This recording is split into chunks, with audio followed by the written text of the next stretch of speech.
I suppose we can jump right back into it.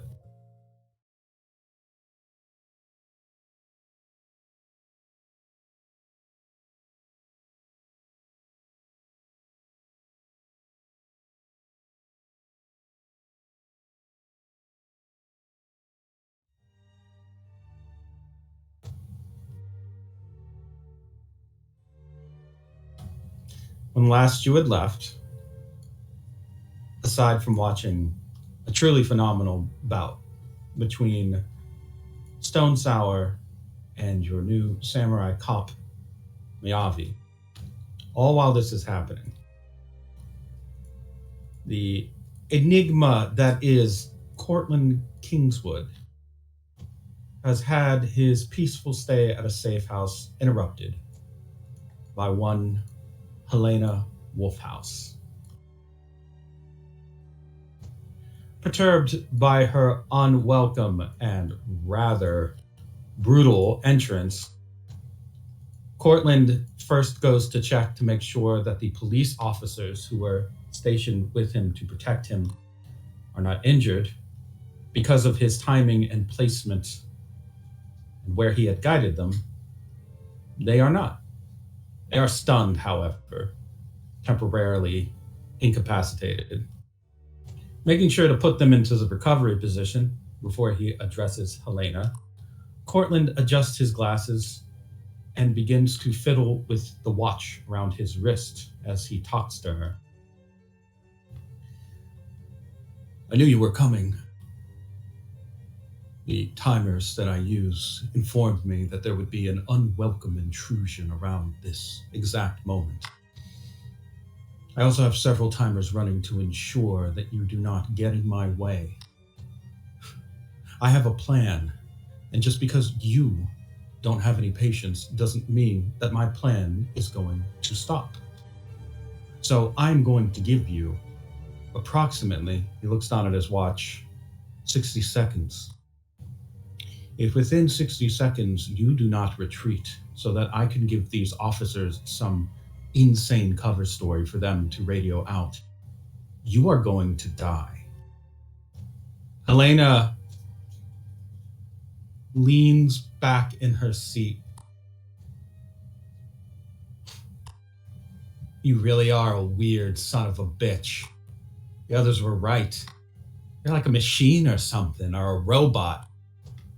I don't know what your stupid plan is, but you're not on the same level as Leroy.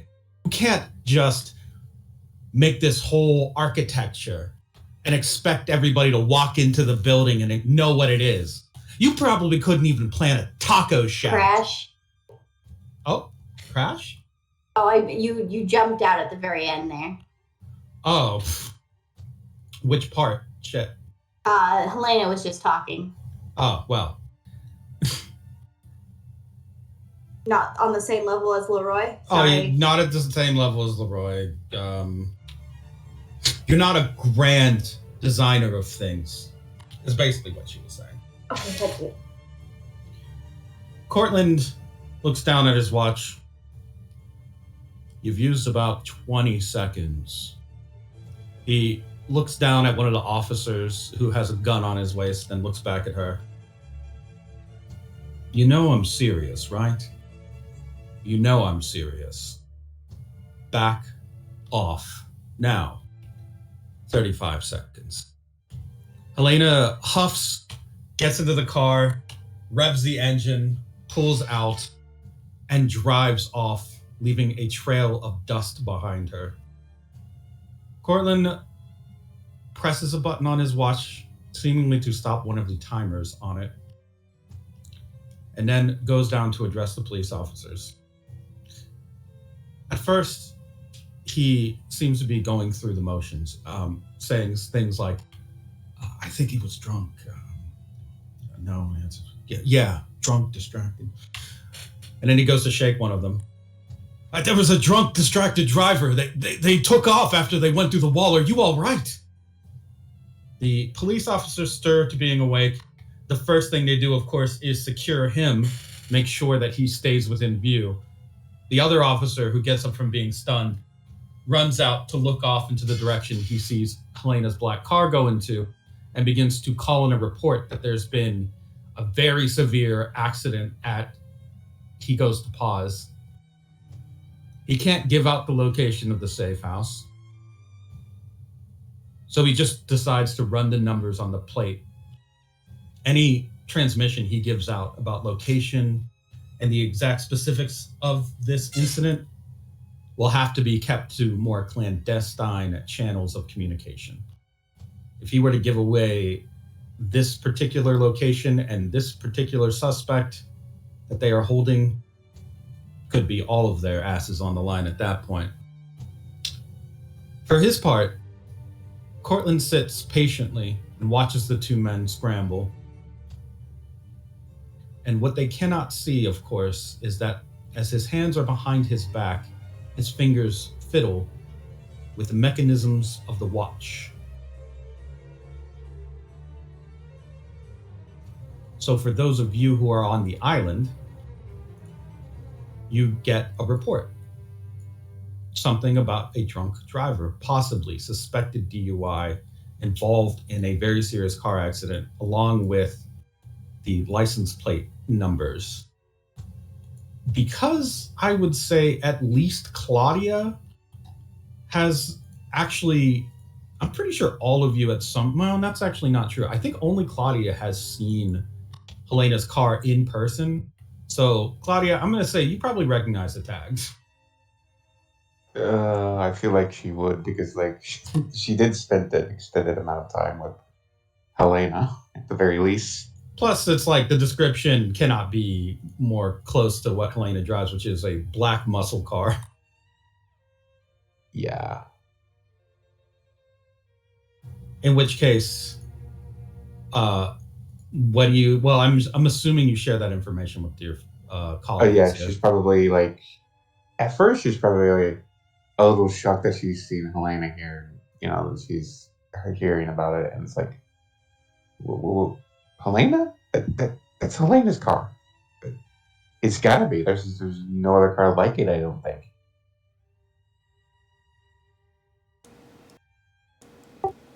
That's not too surprising. Maybe she's here to back up her fellow, you know.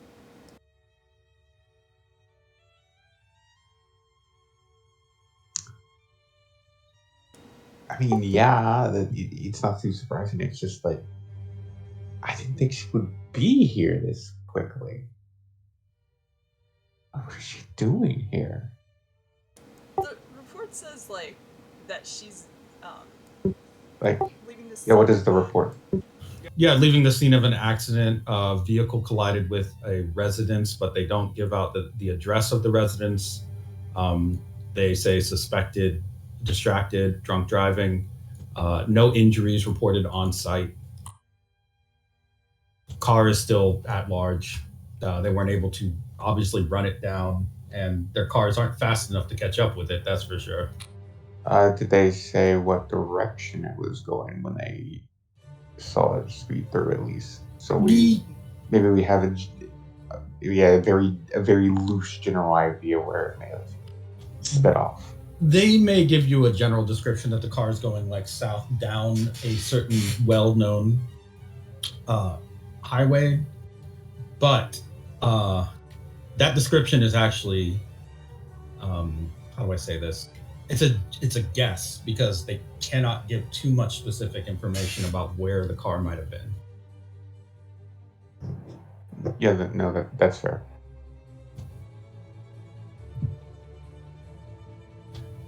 In their duel with together, Miyavi and Stone Sour, it has thus far been a rather intense one. Miyavi lives up to the hype of his name.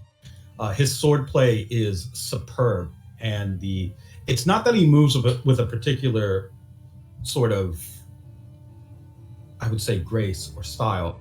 It's the sheer ferocity of his attacks and the speed that he's delivering them at. He kind of attacks with a sword like a person would shoot with a machine gun. They're fast, they are very deep cuts, and honestly, Claudia, you might even recognize that there's a certain way that he holds his very strange twin-handled sword, like that would remind you of the neck of a guitar almost. Like he's kind of strumming it as he is swinging the blade. If this were translated into music, it would be speed metal as a genre, or some kind of very high intensity technical guitar work.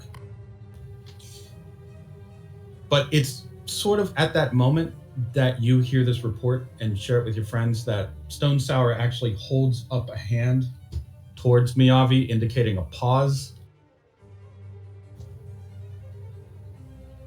He addresses your group while he is dealing with Miyavi, fending him off with his stance. I can finally see it. I understand what it is that drew me here. You see, in this world, there is a force which I admittedly do not understand well. I saw the beginnings of it on the moon and was able to read when I went to the houses of the holy and the places nearby at the very core of the moon. I couldn't enter the threshold. It is not my fate to become Egregori, nor that of any of my kin. But it is there, in the heart of the moon, there are many records and documents, and one in particular caught my attention. The word kept repeating itself. Flow. A flow of events. A flow of time. A flow of power. A flow of catastrophe and good fortune. That word seemed apt. The magma that he produces from his body begins to snake and wind around him as he widens his hands and draws them out in his martial arts pose, creating a snaking tornado of magma that seems to be following a very nice circular path around him. You see, it is my belief, flow is at the base of every art. Nothing can move if it has no flow. There couldn't be spin without direction. Ripple wouldn't have a pulse. Drift could simply not move. And as for gaze, how would light reach the eye were it not for flow? And the message is sent throughout the brain indicating what it is that you are looking at.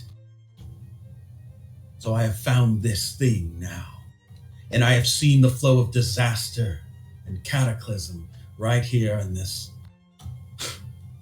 rather admittedly depressing world of yours. If it were up to me, I would have stayed in space. But there's something about the flow that drew me here.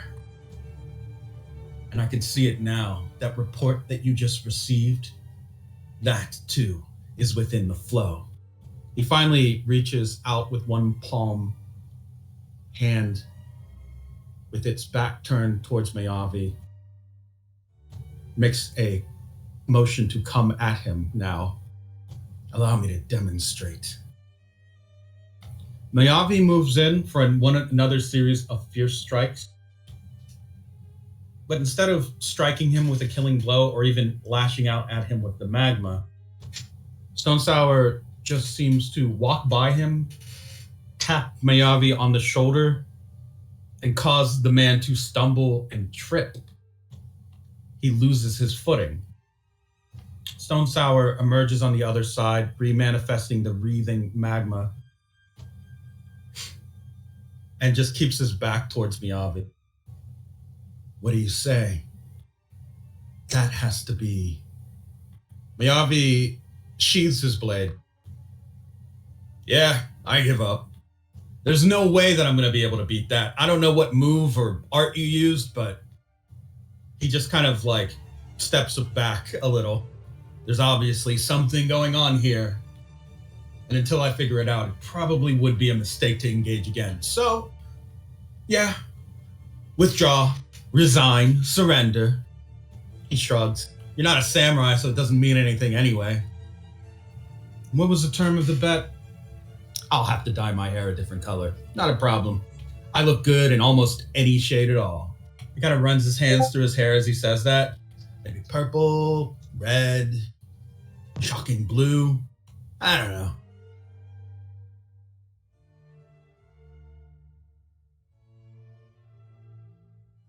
Stone Sour now turns fully to address your group and withdraws the magma back in through his finger. It goes beneath his fingernails right into the beds. It's just feeding back into his hand until he finally draws it fully back into his form. You can see a sort of very bright ember glow go up on some of his those markings you thought were tattoos seem to be more like very, very dark windows made of black glass.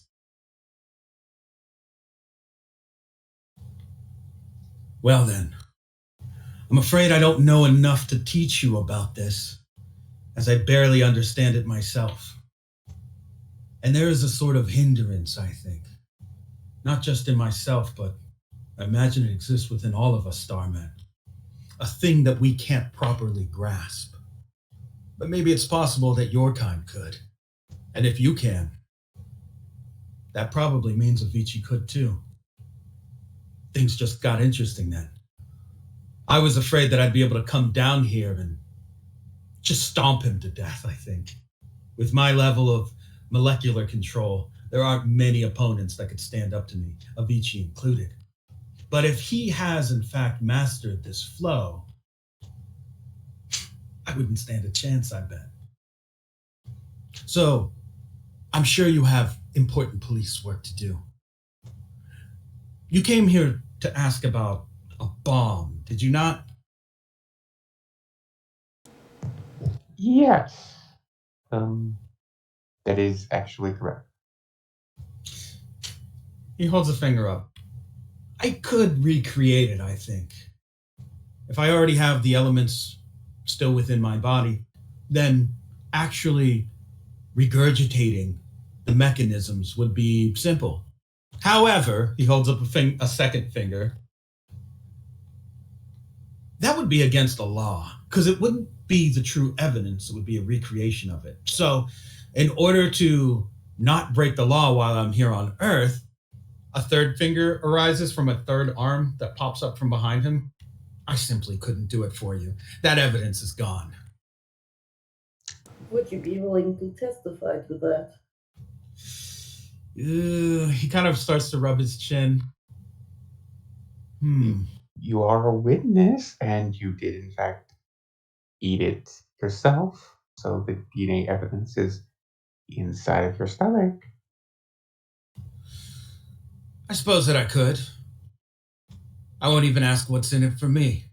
I've never been inside of a courtroom before.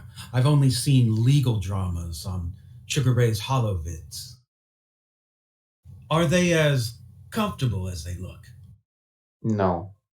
Everything being hardwood, I assumed that it would be. Trust me, humans don't know the first thing about comfort in a long, extended courtroom case. Ah, true. But they do know about it in death. I assume that's why they call graves resting places. They are very peaceful. Indeed they are. I don't think there will be such a peaceful death for me when the time comes, if it ever should. No, I plan to go out like an exploding nova. No lying down on the job for me. We have shadow court, so the trial actually moves pretty quickly. Shadow court. Intriguing. Dangerous. Now I'm interested, and I'm not just humoring you. Well, just be careful not to lie, and you should be fine. Well, lying isn't exactly in my nature. In fact, I've been told that it's one of the flaws that I have to be so honest. So this shouldn't be an issue. You do strike me as pretty literal. I don't believe I've hit you yet. What do you mean by this?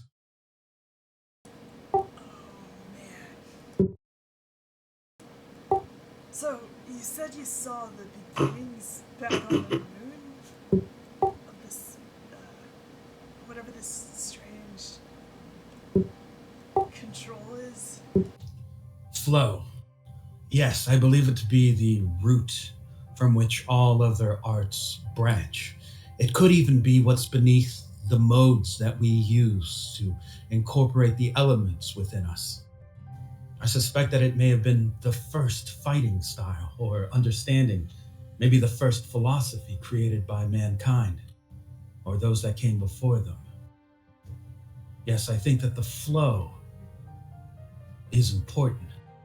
And it could be no coincidence that your kind came from water, one of the greatest flows known to any living being. A flow of life and force, and a flow of death if caught beneath its grasp. Yes, indeed, even water and air move alike with fluid mechanics. Scientists have studied this for centuries now, attempting to predict the weather. That too is a type of flow, all of it going along the flow of time. So yes, if you want to overcome the odds, I think you need to learn what the flow really is. And if I happen to be here and assist you as a sort of mentor, I could learn as well. If one were to begin such a study, where would the beginning be? Well, aside from me, I don't rightly know. I had some interest in trying to find masters of such a thing, but my search has been difficult. Most humans just stutter and stammer when I talk to them. And when I say where I'm from, they run. Or they call me a maniac. Can you imagine? I'm far saner than they are. Do you think that maybe a baseball player had maybe anything to do with finding something like that? Could be the case. I think it's applicable in anything. Sport, art. You would need to look for notable figures, I suppose, in any interactions they've had that seem blessed or guided. I've heard stories that in Japan there is a sort of negative flow. Curses, I believe. The dominion of DZ. I wonder where she is. Oh, curses? Yeah, we've actually been to Japan there briefly, but we actually dealt with a curse kind of sort of recently with the in the gutter town. Don't know how that's going down nowadays, but the negative flow, like you talking about, certainly was felt there. Well, yeah, we also know where DZ is if you need to speak with her. And where Yeah. might that be? Secure Again, facility? yeah, secure facility. It's kind of under lockdown. His mouth is agape for a moment. And Edward Gorey is in a care facility? You've got to be kidding. Hey, To be fair, we didn't put her there. She was already there when we got there. Yeah. Well, you've liberated her surely by now, or at least have a plan to, correct? Should we? Are you serious? If the Edward Gorey are in some sort of peril, which I assume that they are because they are currently mute, if there is one down here being contained, that is likely a prison. Right, so Right. Look, Right. Look, it's kind of complicated. Really complicated. What sort of facility could even hold an Edward Gorey? And who would be behind such a thing? We work for them, maybe. He takes a step back. You're servants of those who would imprison the Edward Gorey? Imprison is a harsh word. You would have to talk with the director behind that. He has a very good reason for Yes, trust me, we wouldn't otherwise be working for him if he didn't have cookies. You say they're not imprisoned. Can they leave then of their own free will?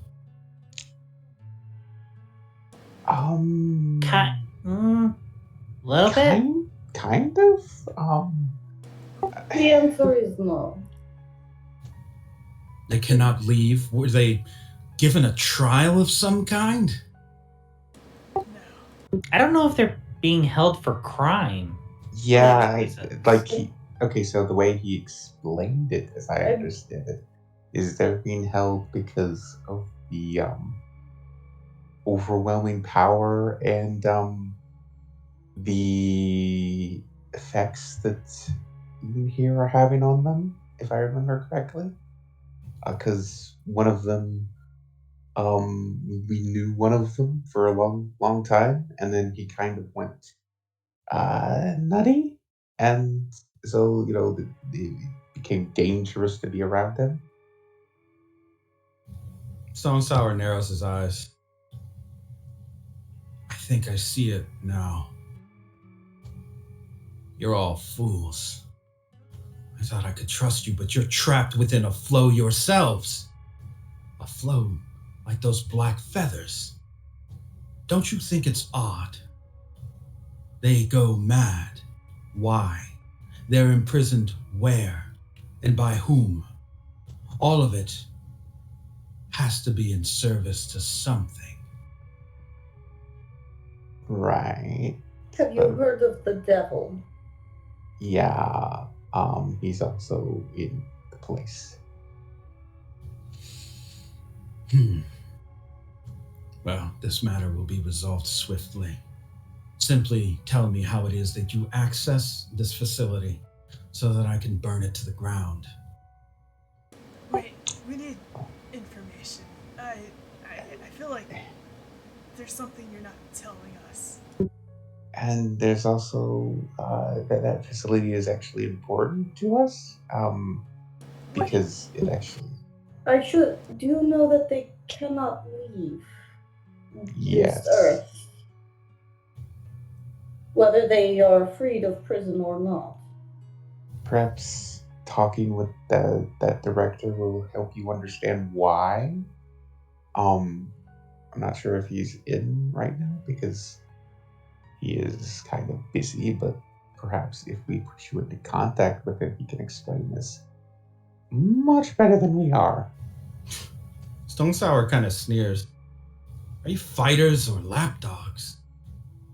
Talking to people? Getting permission? Priorities like this? Do we even share the same blood? How does it not boil? I can't believe this. Why would Avicii spawn such pacifists? I came here for war and I have found it, I think. Not just against Avicii, but I could be the one who frees those egregori. I could bring balance back to this world, bring it back to its proper flow. Yes, I see now why magma was necessary.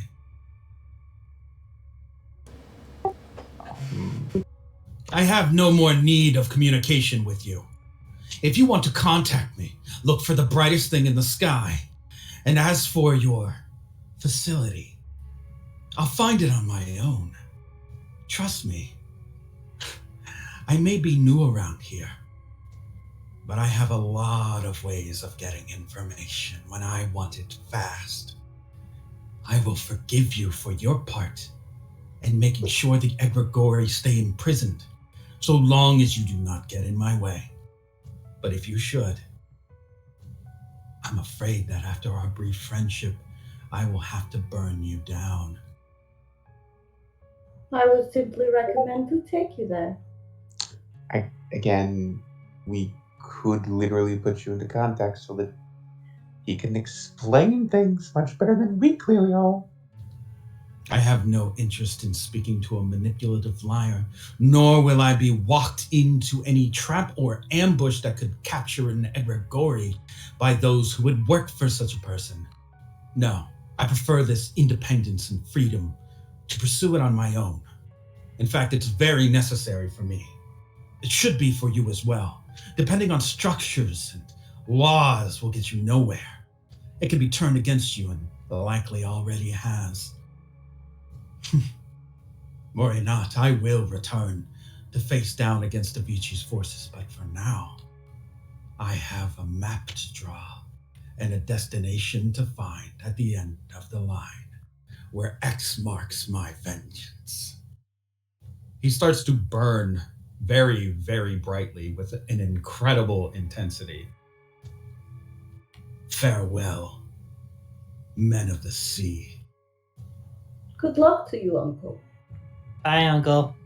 He launches up into the air like a rocket, leaving a streak of blazing orange and crimson and vermilion, and vanishes like a comet falling in reverse. Miyavi, who was, of course, here for all of this, just kind of whistles. Damn. Not the type of guy I'd want to piss off, but, not my problem, I guess. Unless, of course, you want to make it my problem, which he kind of like waves a finger between all of you. I don't think you want me dead or nothing, so I'm assuming you want me to stay out of that one. Look. Yeah, it's a Lulu, family thing. It's a family thing, and he just doesn't understand. It seems kind of hot-headed to not be intended fun that way, but yeah, we'll handle it. Damn, nothing more I hate than a rash hothead, you know? Just always letting their anger and emotions lead the charge. Well, I should probably go back. I think there's somebody I gotta beat the shit out of back on the mainland. But just so we're clear, what you saw here was more of a martial demonstration, actual fight. Because if I had gone all out, if I had really not held back, your uncle would be no more. And, well, my swordplay speaks for itself. He kind of points at you as he says that, Claudia.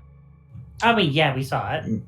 Yes, we totally saw it. Do you want the video to go up, or do you just want nothing to be said?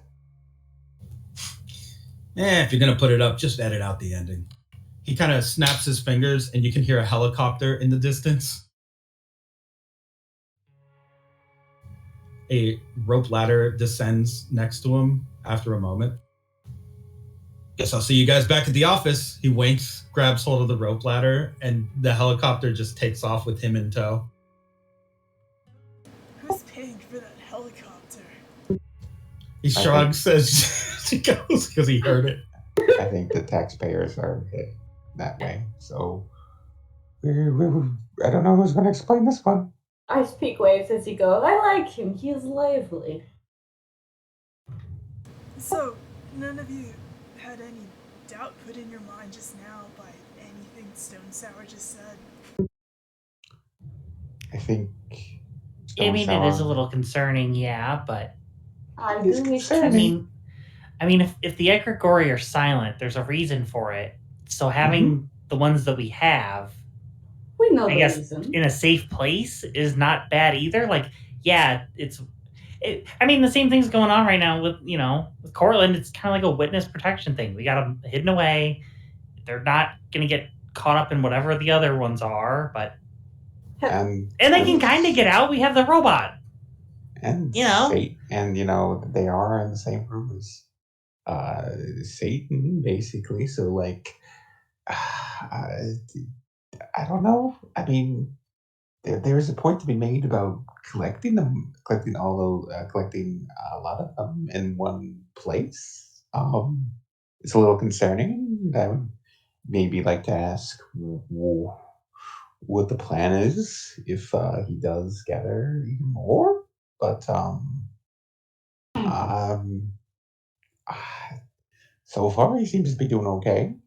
So, I believe that the Egregori cannot leave and therefore are going insane because of Satan. We know that the fishman tongue has put a man into space. in conjunction with Dorobo, likely to block off, I believe they said, space from the Egregore. So I believe they cannot return home because of the devil. If he has planned all this to get them all in one place, in the same location, when he, our uncle, frees him, they may also free the devil. I think we should maybe check in with Rivers. Oh yes, I'd very much like to talk to this DZ. Yeah, I wonder if they're still in the middle of Purge. Because I We know that could- was. We could simply beat him to freeing the Egregore. Yeah, we could, but like, wouldn't that be dangerous? If also like, Well, wouldn't that put us in direct conflict with Rivers? if we could manage to remove the blockage from space, we may be able to free them from this world without their.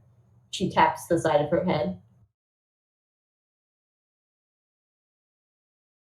Without their brain damage? Correct.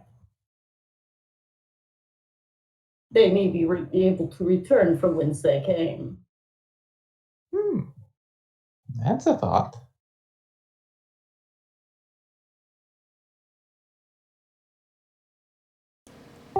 We have a usual way we contact Marcus, right? Yeah, you basically have communication with them by probably an encrypted music line.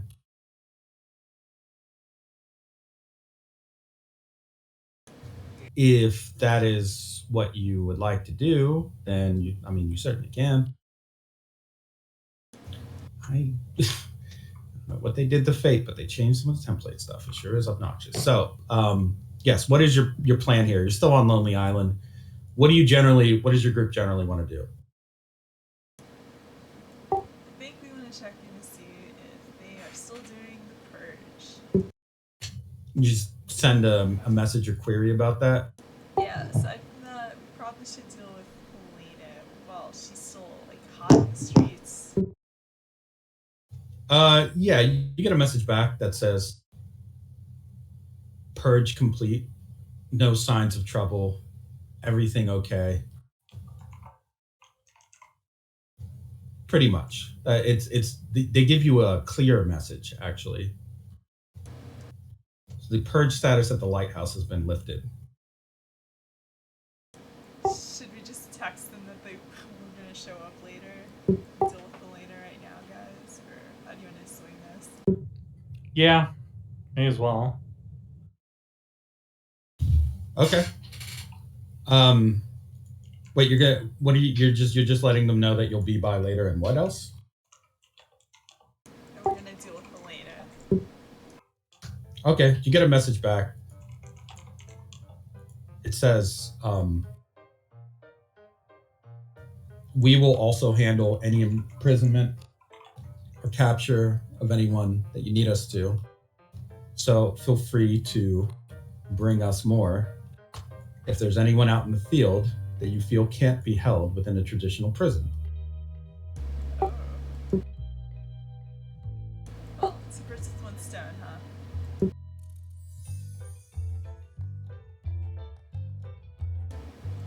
Would there, in the time since Helena report, been any more sightings?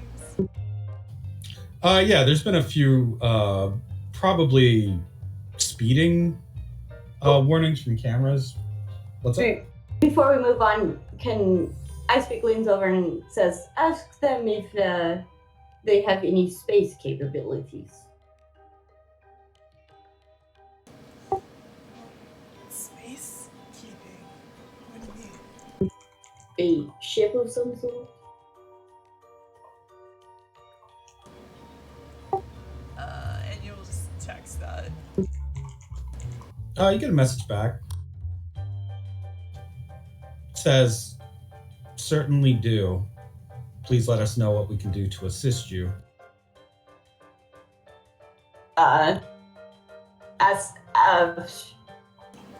see. gonna put the phone in her hand. Yeah, I speak types out at like, is there any like capabilities of detecting objects in space, especially ones that scream? I believe there's a stand user up there, things like that. Like,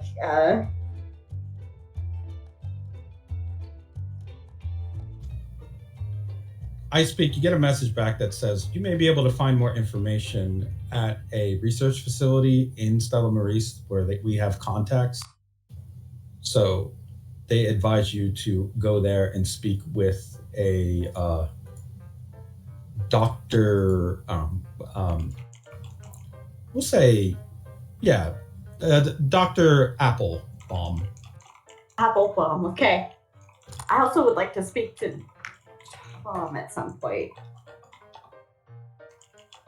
I mean, do you send that in a message to them? Oh, they currently have Dr. Rob Tom? Dr. Rob Tom.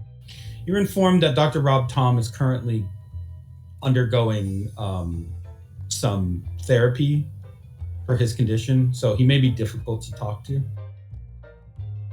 Okay. We never talked to him about his research, so I'd like to do that eventually. Yeah, I did want to eventually talk to the Kid Clan too. Oh, you get another message back, I speak. Yes? It thanks you for your decision. What? That's all it says. Just says thanks for deciding. Deciding what?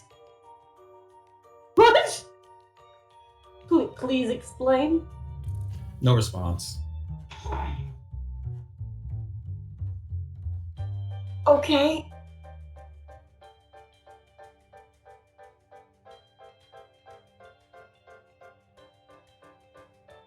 So you have and Dr. Applebaum to go communicate with, and I guess you have some sightings of Helena throughout the city.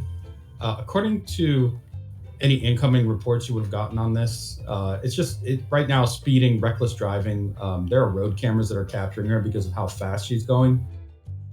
Notably, many of them have been disabled now. After they catch sight of her, they get disabled. So it's likely she knows where those cameras are and is just driving around taking them out.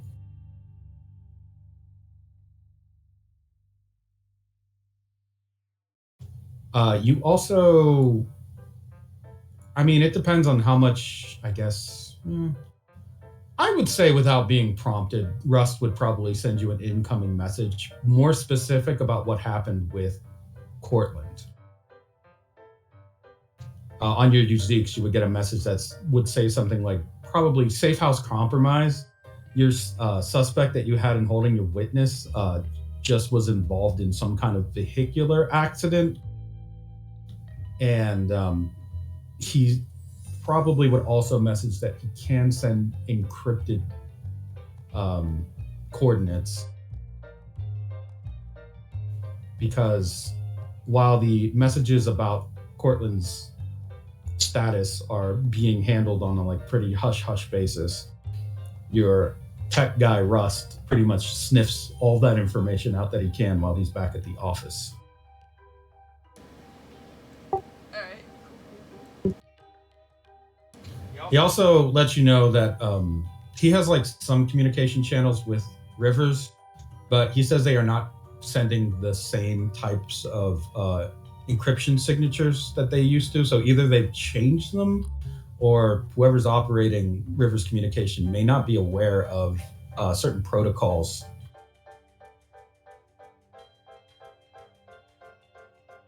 So they've gotten worse? Or they just changed them? I mean, they're still encrypted, and he's still receiving them. They're just not typical for what he's been getting from them whenever there's like any file transmission or just general message sent back and forth. There's usually the actual details, the technical details are actually pretty extensive, and he can and will explain it to you. But it may be faster to just say that it's like if somebody was talking in a different voice. Alright, I'm sure it's not a big deal. They just reset. Thanks for letting us know, Rust. He gives you a thumbs up sign. Just sends an emoji. That's just a thumbs up. So, where would you guys like to point your investigation, your manpower right now? Well, Cortland's supposedly safe, since we know that he's connected to the Elena thing now. Yep.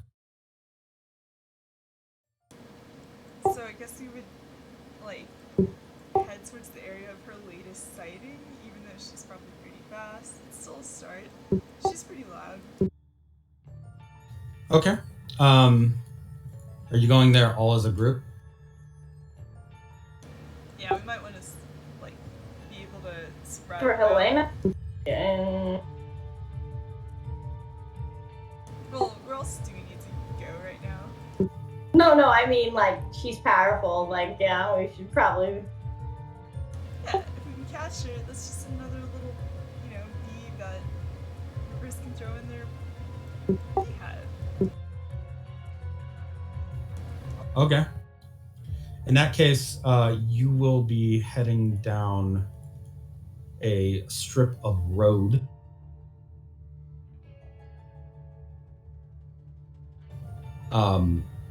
You have like a armored police cruiser, I think, at this point, or some kind of like, you have a, like, it's not like a, I don't want to call it a truck or a van, but you have some kind of like SUV type vehicle, right? We established this. That's Yeah. kind of what I picture, yeah. Yes. Okay. Then, as you are heading down the stretch of highway known as the Road of Joy in your vehicle, you will notice that there are quite a few cars that are pulled off to the side of the road. It seems like they have been struck, swiped. Some of them just have fully smashed insides.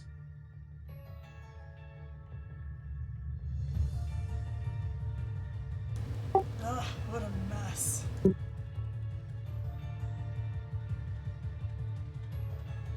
It's like She's she just... She's not gentle. She's not.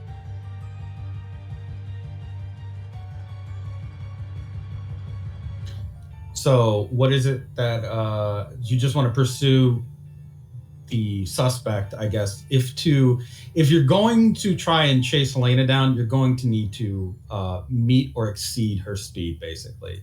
To even like begin to catch up with her, you're going to need to do that. So, We can always do this, like, actual SWAT style and just, like, shoot out her engine block or something. you could certainly try. That is true. We got a sniper. We can lure her someplace. I was in the stand her car? No. She can. No, her stand is like a little reapery thingy. Oh, yeah, okay. I'm gonna tell you right now, Mikey. I need you to like shut your eyes, and stop noticing things. Cool. Just my whole gimmick, throw it in the trash. Don't do any of the things you are meant to do. Stop it. Listen, you got to just you know how seeing is believing? Well, now it's believing is seeing. If you notice any inconsistency, you're gonna get attacked. That's Alright, so my thinking is we get her to slow down somehow, and during that slowdown period, that's when Mikey takes his shot. Like, get a tire or something. I don't know. We'll see.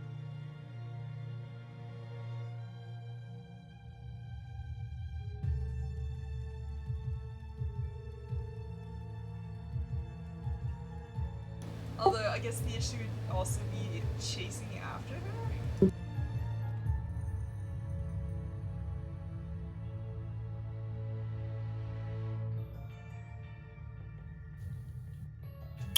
Man, this is a pain in the ass. The update to Fate messed with the ability to make templates. That made characters so much easier to do. Gosh darn it. I'll just have to deal with that. In the meantime, yes, you have a plan here. Generally, you want to try to like I just go down the list of like actions, like cut it down to 3. What are you doing?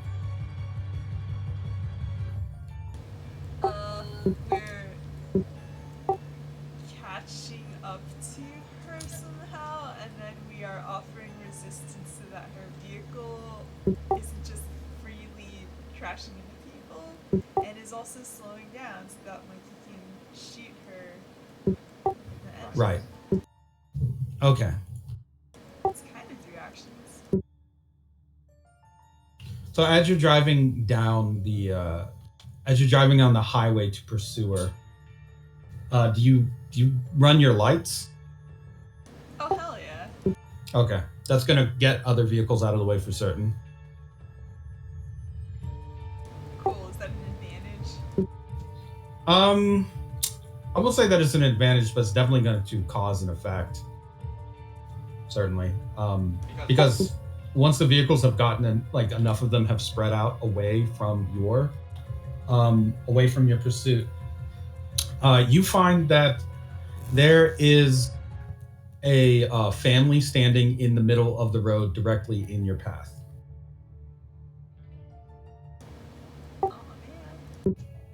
They look like they are dressed in ancient garb of the people here in Guam. Ancient garb? Yeah, like historically ancient garb. They just seem to be walking and carrying baskets. Alright, well, I guess Enya's gonna get out of the car and grab them? You're gonna get out of the car. I guess you're gonna come to a halt and try to get them, I guess. If the car can't, like, stop fast enough, then yeah, an attempt's gonna be made to, like, jump out. The speed that you're driving at, yeah, there's no way you're gonna be able to come to a halt before you would hit them. I mean, you could veer the car away if you'd like, but Oh wait, yeah, why would I be yeah, we'll just do here. just do what? Just swerve, you know? Okay. Well, basically the moment that you go to swerve your vehicle, the family that you are looking at kind of undulate. Their skin ripples, distorts as if being blown by the wind. And then they turn into a flurry of black cloth and blades that begin to just fly directly at your vehicle. Oh no.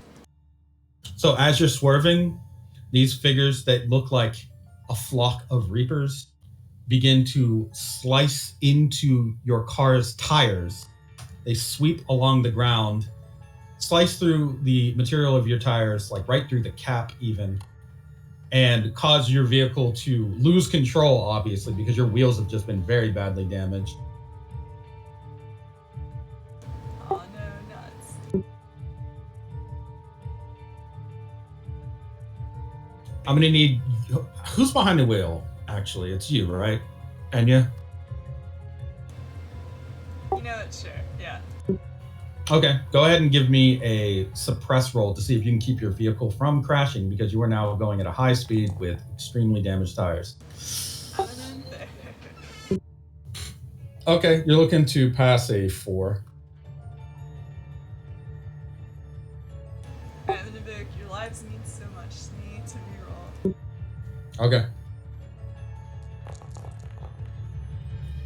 You managed to maintain control of the vehicle with both your supernatural strength and your reaction time, allowing you to keep the vehicle from rolling, which it very much would have if you hadn't been able to control the vehicle like you did. It seems, now that you have had your car damaged, that flashing your lights actually gave her the heads up necessary to put down a trap for you. I see. But it is fair warning. We are police, so You have a few different ways that you could try to pursue the suspect now, if you'd like. One of them is on foot. You are superhumanly fast. Another could be calling in backup. Miyavi does have a helicopter, apparently, so the cops have aerial command as well. oh my god, that's true. Yeah, you know what? We could use that helicopter for support. It's Grand Theft Auto time.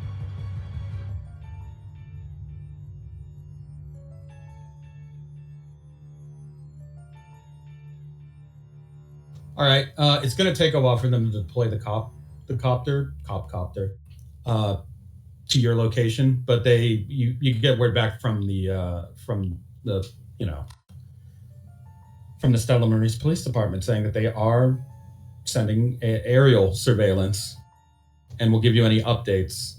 Do you let them know that your car's been damaged? Yeah, so having a helicopter on the way is good. All right. Any of you choosing to pursue by foot?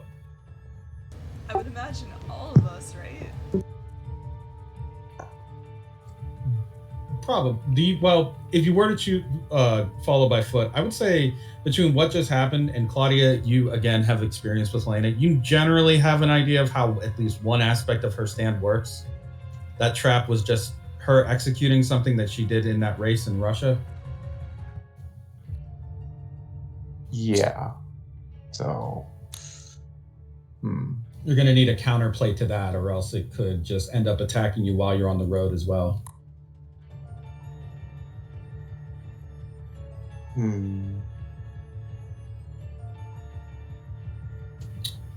If you got that info from Russ, yes, you are aware.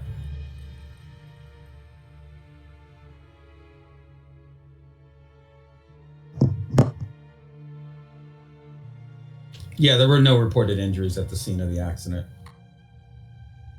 So let's see. What could be a counterplay to Helena's shit? Boy.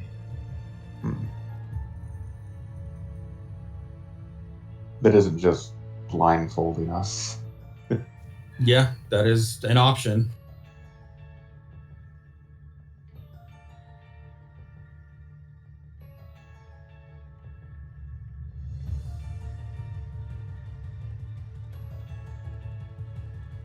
I will say,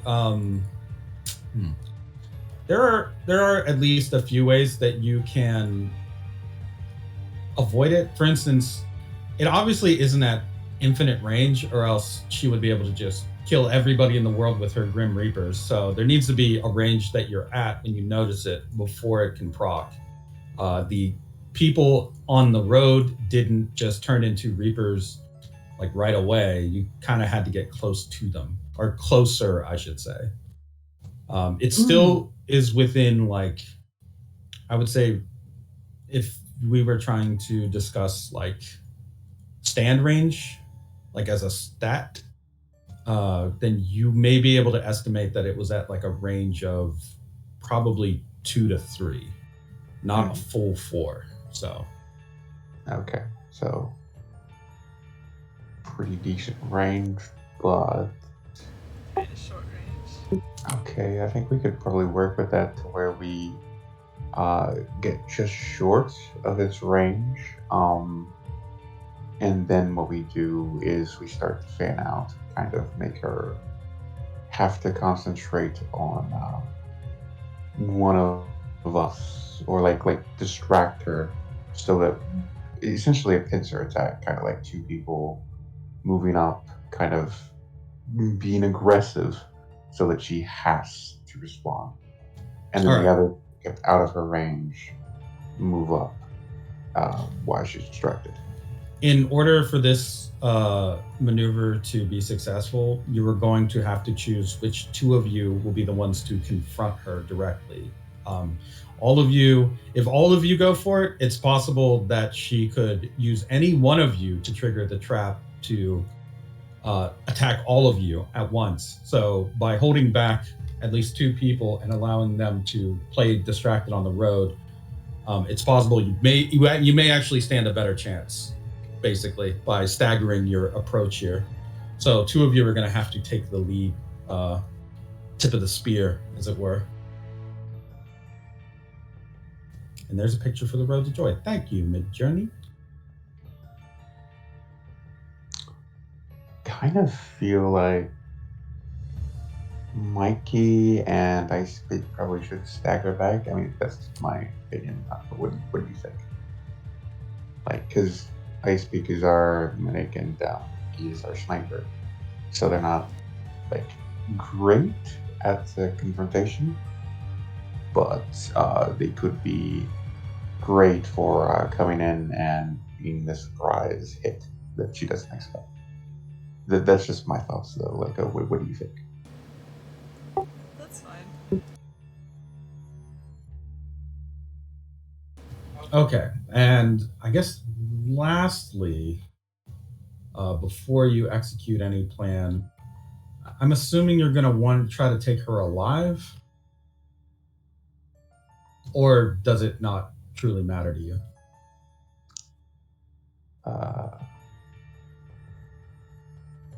An attempt will be made, but I think at this point, she's, I mean, Enya has no problem just taking her out. If the opportunity comes up. Okay, so if she needs to die, she will. On Enya's end, yes. Claudia also knows how Helena is, and yeah, I mean, she'll probably attempt to, like, take her in alive, but also she is a disciple, so it's like she doesn't feel like she doesn't care as much as keeping Kanaka alive. So if it has to come down to it, then yeah, she has to go.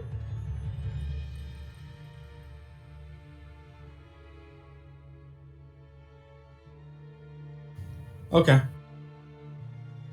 I see Mikey is AFK because he has to deal with something. So yeah, he apparently had a cat issue. spider issue that the cat decided to bring. Bring his wife a present. What a bad present. I know what the cat is doing, but it shows a poor present. I was gonna recommend we just take a quick The break. 5-minute break, yeah. Yeah. I also need to get fucking Helena's sheet in order because the fake templates are not playing nice after that update. Hooray! So, Oh, good Yeah. luck. Oh boy. so yeah, we'll say it's probably gonna take me 10 minutes to fix this up. So yeah, just go ahead, take a break, Okay, we'll get back. everybody.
All right, I'm more or less ready and back.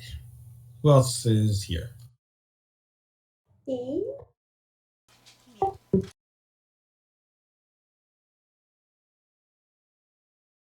We have lost Claudia and Mikey though. Oh no, where's Claudia?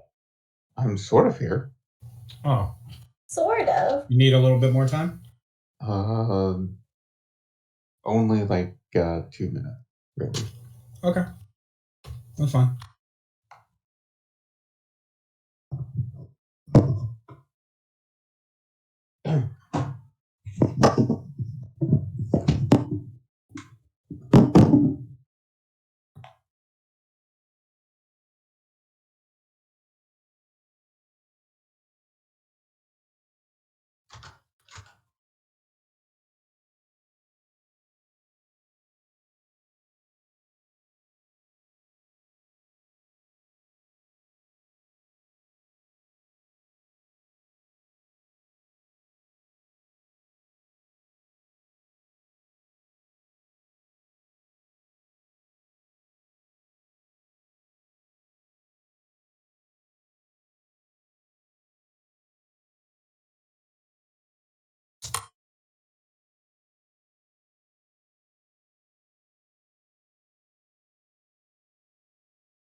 I am back.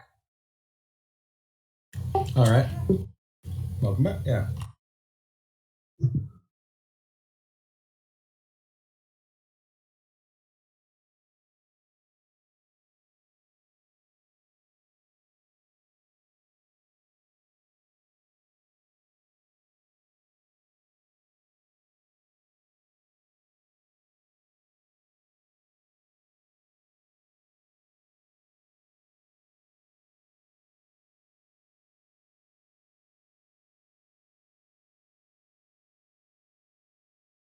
Guess we'll give it a moment.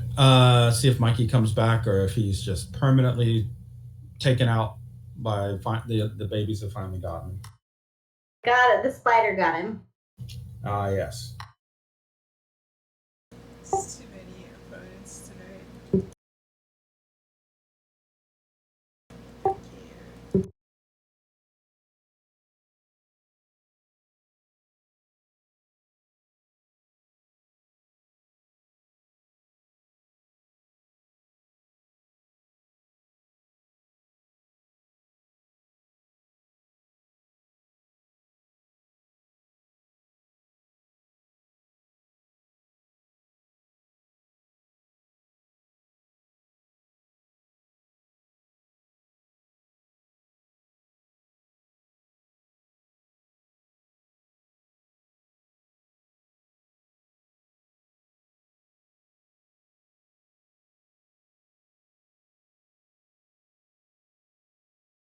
This just gives me plenty of time to make some assets that I should have probably made earlier, but that's okay.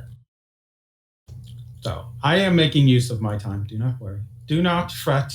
Do not fear. Mm-hmm.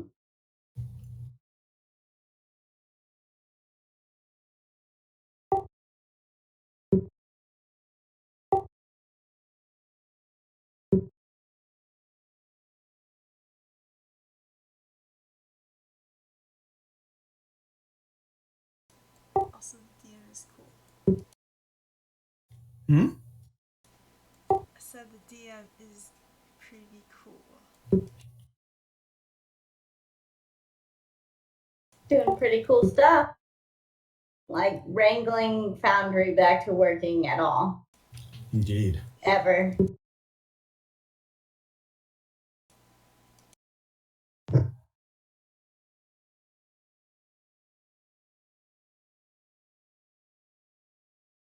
Cat. Cat. Hmm? Cat?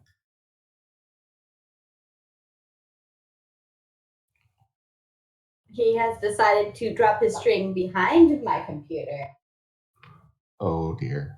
That's. into the other wires. Uh. So then he can fish it back out. Clever. Mm, You should not let him do that. That's, I that's did not. Yeah.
If Mikey's not back by the time I'm done doing this mid-journey job, well, we're just gonna have to let him watch the video recap, I guess, which is fine. Of some stuff. Hopefully he comes back for things. Anything. His kids could have murdered him. You never know. Murdered him with the spider.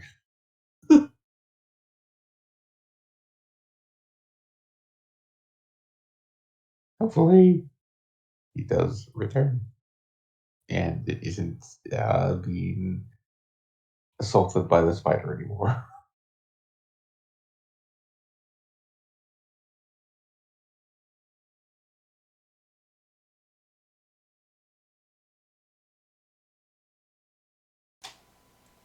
Yeah, I'd say probably should count him out, maybe. Mikey, why? Why did you let the spiders eat your precious face? Was strong enough. Yeah, maybe the cat imported Australian spiders.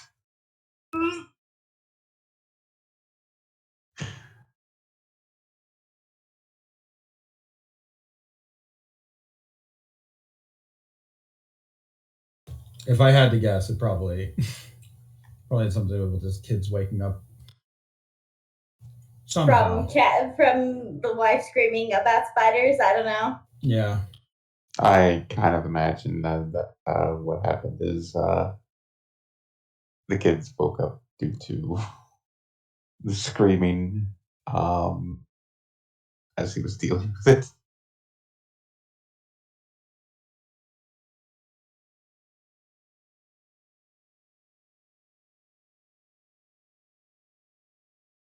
So my cat is my keyboard now. Of course. How did your cat get a hold of your keyboard? No, he is my keyboard. He's pushing my keyboard off of my computer my desk entirely and replacing himself and where the keyboard is. So now I must type on him. Of course. It's I better, mean- you see. He is now keyboard cat.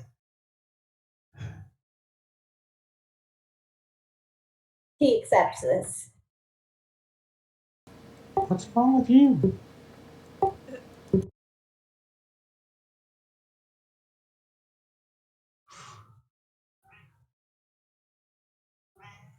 Meh.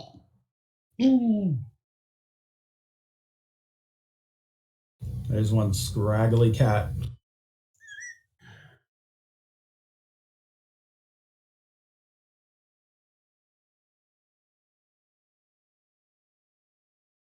He is an old boy. Is he also? Do you have more than one cat? Yeah, I have two. One is I got him when I was ninth grade. So he's really old, and the other one is recent, like 2 years old. Yeah, one sounds like a tiny squeak, and the other one, I guess, is raspy. Yes, he's for a while he was really sick because of anxiety, so he'd vomit fairly frequently. So it's just kind of like damage. Oh He was anxious because of a bully cat that we had to take care of for a few years. So, and we never could figure out how to fix the bully situation. So we just kind of had to deal with it. But he's gotten much better now that the bully cat has moved out. no! This is a very sad cat story. Yeah. He lost his mom early. Not because because she abandoned him at our house. Oh, Or lost him. We don't know if she abandoned him or just sight of him or something. But free cat. he pretty much.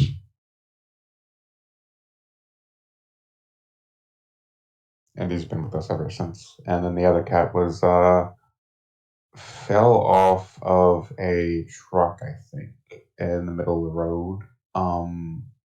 Mom noticed her, kind of like just lingering in the middle of save her. And she's been 2-3 years now. I think what happened with that one, she was probably in the back of a pickup truck with some of her other brothers and sisters. Just a bump or something caused her to go ruck it out. Luckily, not injured or anything. Just she was a very small kitten. But yeah, Mom noticed her and brought her in. Your cats have no luck and all the luck. Yes, really. They have had no luck and all of luck. Aw.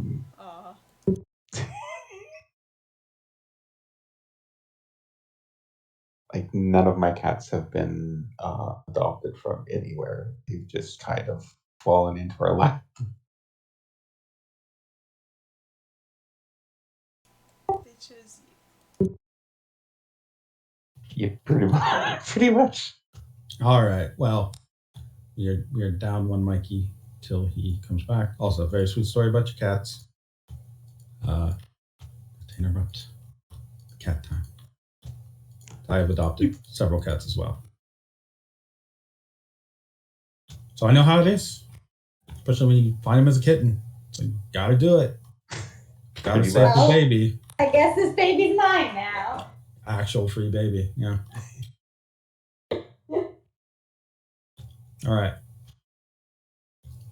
Let's get to it. Before you decide whether or not you should end her life, perhaps we should, as in times prior, review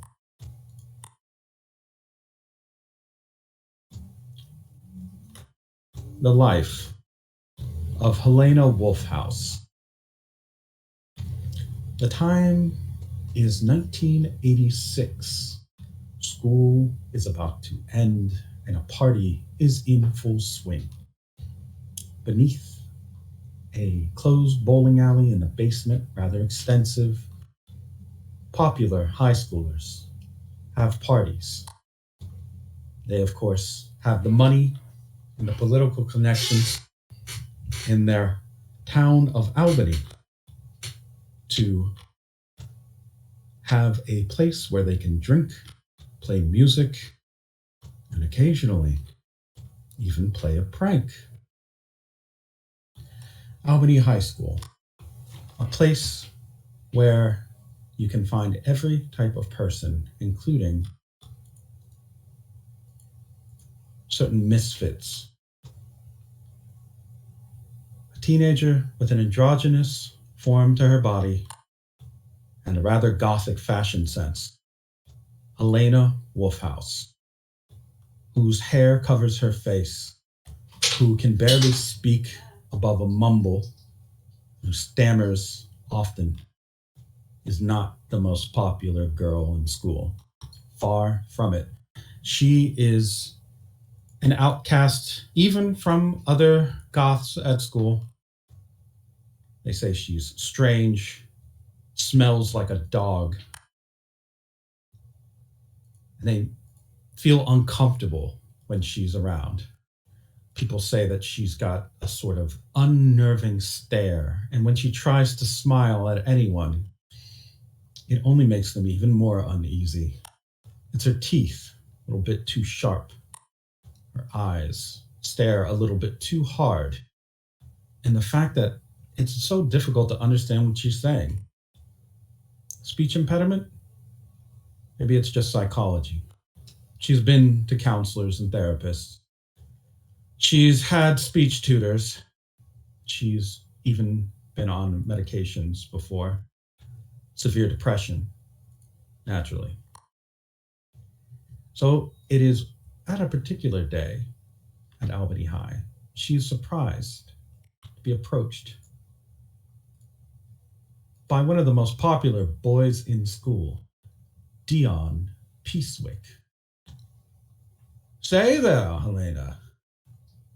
You know, we're having one of those parties again. Down at the Comet Lanes. You know the one. I don't think I've ever seen you at any of those parties. Real shame. Personally, I think you're cute. Helena, face red, is frozen and finds it impossible to even muster an answer. She only can say, well, thank, really? Dion smiles and flashes a winning grin. Well, yes, of course. I think that you should come down to Comet Lanes, and I think you should, I don't know, bring a cup. We'll be having all sorts of beers on tap. My father can acquire quite a few kegs, ice cold. Who knows? You come to this party, maybe you'll even get lucky. I hear you've never done it. Kind of leans in as he says that, causing Helena to recoil very quickly. I'm kidding, of course. I'm sure you have plenty of times. Anyway, why don't you just come down and we'll be sure to show you a good time. Right? Right. And if you don't come, oof. I have to say, there's a lot of people here in school who are looking forward to it. They might see it as a bit of a snub. You wouldn't think of snubbing me, would you? Dion Peacewick?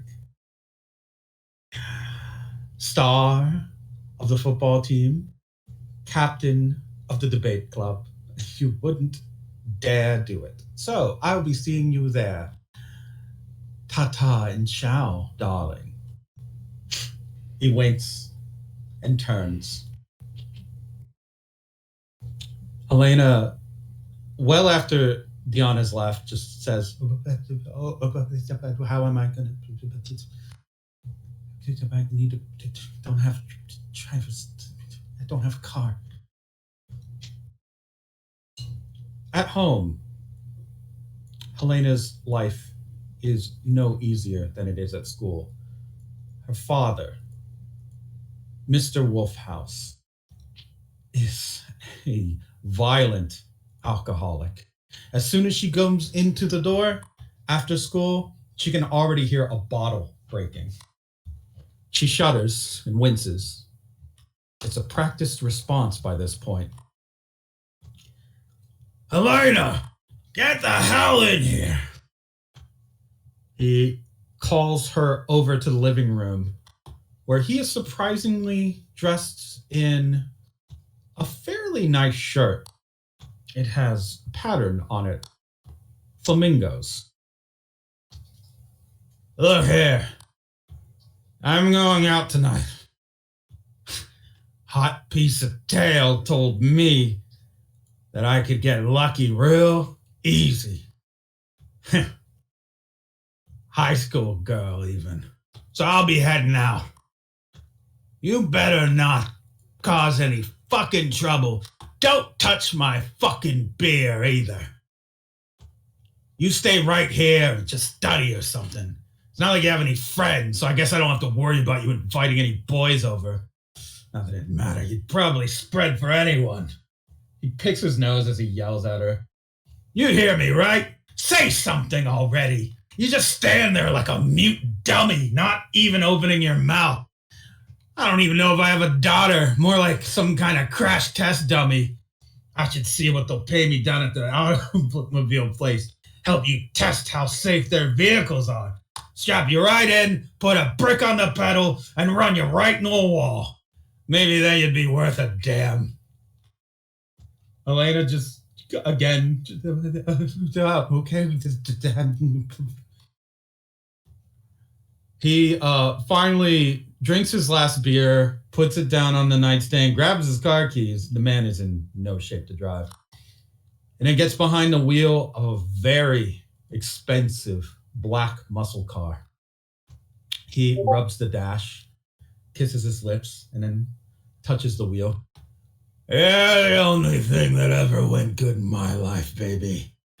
High precision engineering, enough horsepower to pull a wall down. Yeah, you're hot shit. Who needs a date when I've got you? Mind if I take a look under your hood, lady? Oh! He starts up the engine, revving it, and then tears ass down the road. Elena knows better than to go out just yet, but giving it an hour or so, there is a party to go to. And Dion Peacewick did say there would be beer. And her father drinks enough as it is. He's always drunk. So why can't she just afford to just have a couple? Just relax. She won't be as bad as he is. Something to forget at least. And who knows? Maybe she'll even have fun. She doesn't have a car, however. Rather unfortunate. Walking there causes her very nice clothes, some outfit that she had gotten for church. Causes them to get a bit dirty, but that's fine. Outside of the house, she notices the familiar black muscle car. But before she can turn around to leave, she hears a voice. Hey there, Helena. Hi, hey, where are you going? Why don't you come in? Come on. You're late, but better late than never, as they say. It's a hell of a party. Come on in. And despite the fear in her heart of what she may be walking into, she does. She walks right in.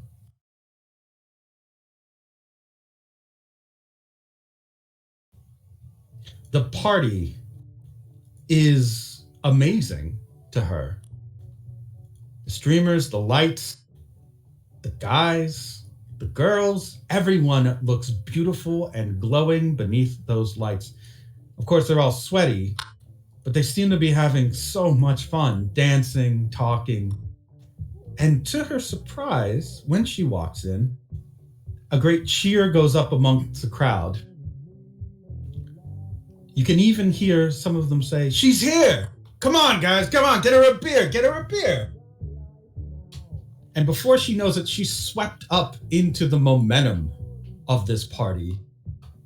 Not only are some of the girls who used to sneer at her treating her like she's a VIP, but guys are going to get her drink after drink, asking her if she needs anything, even giving her cigarettes. She doesn't even have to pay a quarter for it. And so the night carries on. For the first time in her entire life at high school, Helena Wolfhouse is it. Helena Wolfhouse is popular. She starts to feel the confidence flow through her.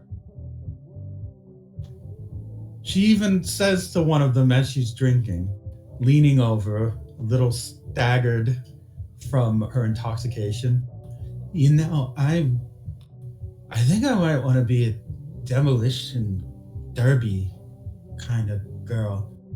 Like, my dad likes cars, and I like cars, and I like punk rock and car crashes." Her eyes widen as she says it. "Like when the metal hits other metal and the sparks, man. You don't get that kind of feeling anymore just watching regular races. It's like nostalgic or something. And I love nostalgia." The people listening to her kind of look between one another a little bit uneasy, but then they laugh along. One of them says, "Oh, yeah, like oldies and stuff like that. Yeah, totally. Wow, you're real cool, Helena. Wow." She smiles and does finger guns at that guy and then stumbles away with her cup. As she leaves, they kind of look at each other. God, she's such a fucking embarrassment, guys. When are we gonna actually, deal with this? I feel like I'm almost starting to feel bad for her. One of them up nods and says, "Don't worry, we got it covered." 7 minutes in heaven. He winks. The guy seems uncertain, but says, "Okay, whatever. I got a camcorder for this one." And surely enough, the mood of the party shifts. People begin to talk, and Helena gets swept up again in the momentum. 7 minutes in heaven. Everyone is playing it. And they want her to go in first. She doesn't see Dion, but someone in the crowd says to her, "Yeah, someone you know is waiting in there for you. Yeah, the person who brought you here." Sort of. "Yeah, he said that he was kind of shy, but if you just go in there with the lights off, who knows what'll happen to you." Helena begins to blush deeply. Dion? Dion. She quickly drinks her last beer and throws the cup off to the side. "I will do it. No problem." She smiles. The person she's talking to looks uneasy. "Sure thing. Go ahead in." And so she stumbles her way through the dark, finds the closet door, opens it, and goes in. The smell inside is heavily alcoholic, but soon hands find her and lips lock with hers. And she gets, for the first time, a kiss from a boy. It's strange, though. She doesn't remember, as she brushes her hand against the face, that Dion had a 5 o'clock shadow. And moreover, Dion has extremely hairy arms. It is not until the lights turn on that she sees a crowd waiting outside of that closet. She is in the embrace of her father, who has been drinking extremely heavily and getting extremely handsy. The look of horror upon her face is only matched by the broad grins, laughter, the jeering. The crowd that was once welcoming has turned into a chorus of cackling demons, all of them rejoicing in her shame. One of them shouts out, a voice she recognizes. "Look, everybody, Helena finally got lucky. Guess she just had to do her homework." Homeschooling and sex ed. Gross! What a gross whore! They begin to laugh along with Dion. And Helena is frozen in this moment. She searches the crowd for any mercy, any help, any safety. Indeed, her life is over. Is it even worth going on living, knowing that this will be your legacy? This is how they're going to remember you. The girl who kissed, made out, got groped by her drunken asshole father. And as she searches the crowd and sees each one of those faces, twisted with joy and rapture at her downfall, she sees one face in particular that is not quite expressive, not quite there with the crowd. The volume begins to lower on the music. And the crowd becomes quiet. This figure tilts their head. They are androgynous and dressed head to toe in very stylish black clothing, the type that she has only seen in magazines and on posters. She looks like a star, like an MTV rock star.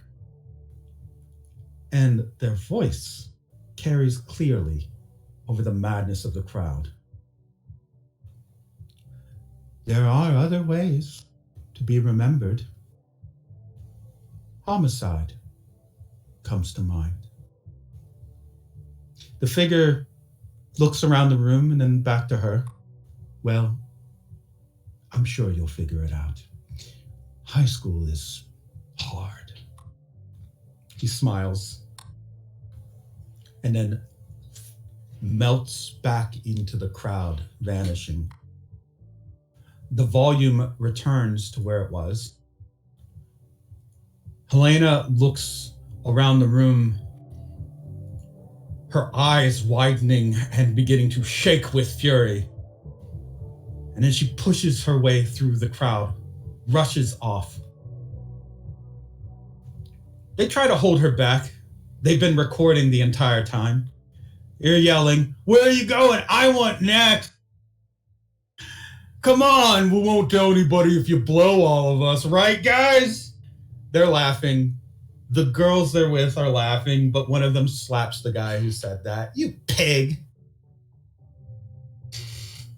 The drunken father, who is he has no understanding of what he has done or who he has done it to. But he grabs Dion by the shoulder. "Hey, man. Whatever. I did what you gave me all that booze. I did what you wanted.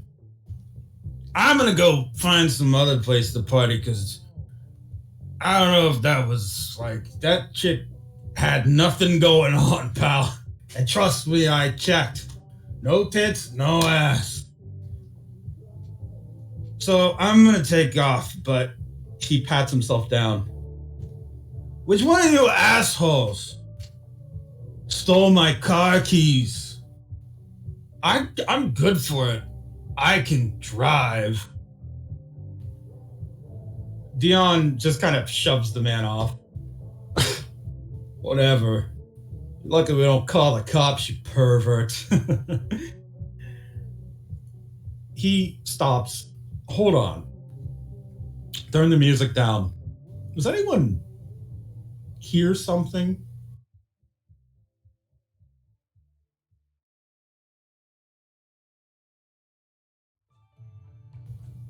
The party comes to a pause, and everyone turns towards a window where they see two giant beams of light shine through. And they hear an engine revving. And it's the last thing that they are able to see as the car fully plows through the window, the wall, and immediately smashes 5 of these teenagers beneath its wheels.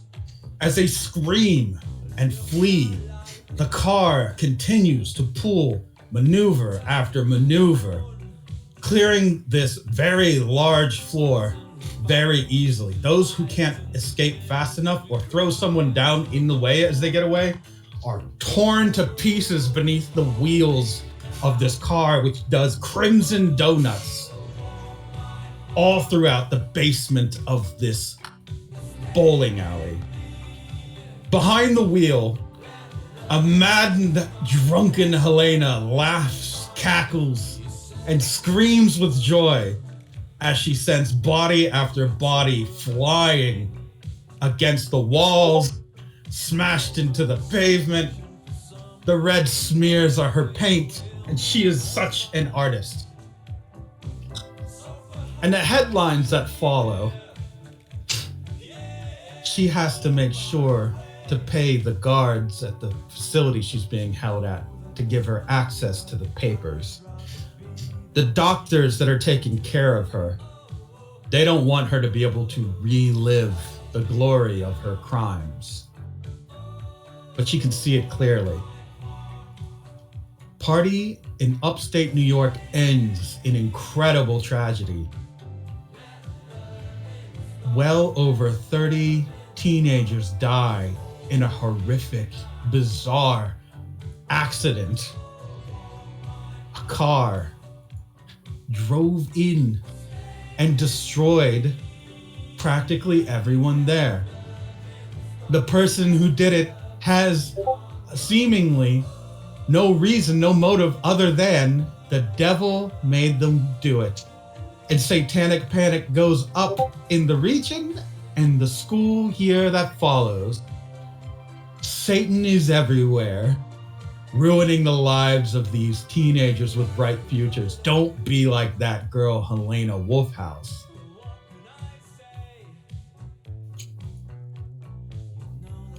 And some time later,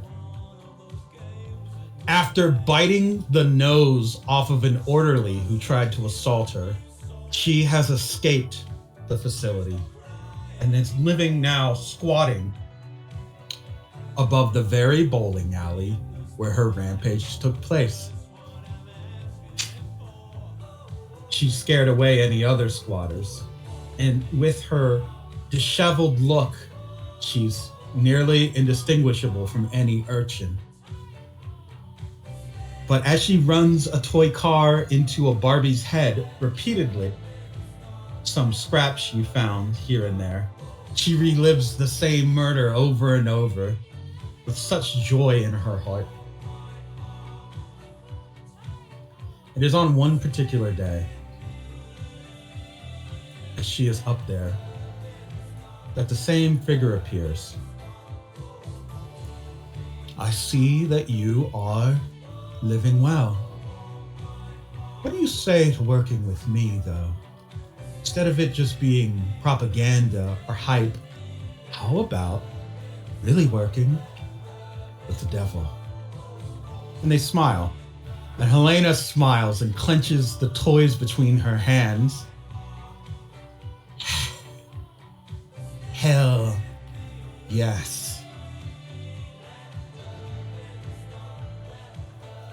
And the two of them smile at one another and even laugh.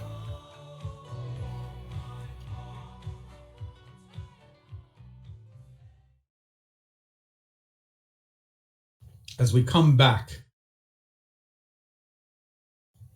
Helena Wolfhouse is roaring down the road, remembering the thrill of murder, the rampage, the vengeance. It is through the Antichrist that she was able to gain the power to trap those souls and recall them whenever she wanted, which she does.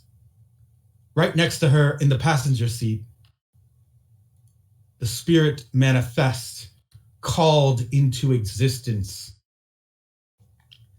Spirit of Diana Peacewick. She looks over at him and laughs and laughs and laughs, but the scars on his face, the trauma in his eyes, the fear, pure fear that he has leaking out of every possible expression he could possibly make in this situation, tells the story that his torment is ongoing and relentless. You can hear him stutter as he begs, please, please let us. As she opens up her passenger side compartment, pulls out a long hunting knife, and just begins to rapidly stab into the manifested cadaver, the corpse, the dead matter of Dion Peacewick, repeatedly as she's driving. She punches the gas even harder and howls at the wind.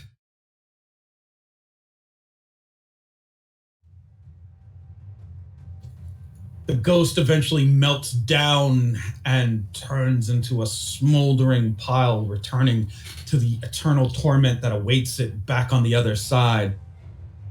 Helena, reinvigorated by being able to have an outlet for her hatred, is only going faster than before. To catch up to her car, those who are pursuing on foot will have to make a speed roll that exceeds hers.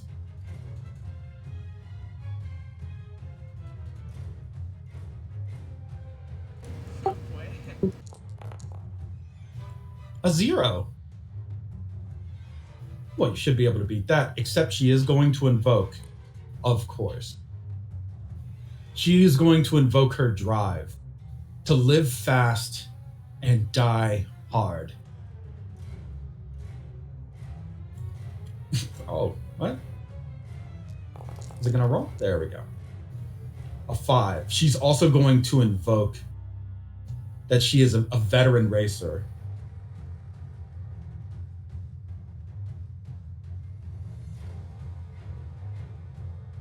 So we have That makes her score a 7, yes.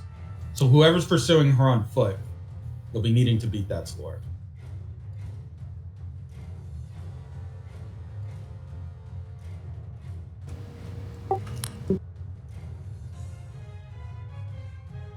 Okay, who's the fastest one here? You. Yeah, that's what I figured. Well, their I thought I'd plan was ask first. to have you hang back, and Enya and Claudia, I think, we're going to go first, but you may actually be the fastest, yes. Yeah, if we're chasing her around during the day. It is daytime. Yeah. Okay, I'm gonna set up an advantage with my turn because I am not fast. Can my advantage be that I lay down some liquid light for whoever's ahead of me? Yes.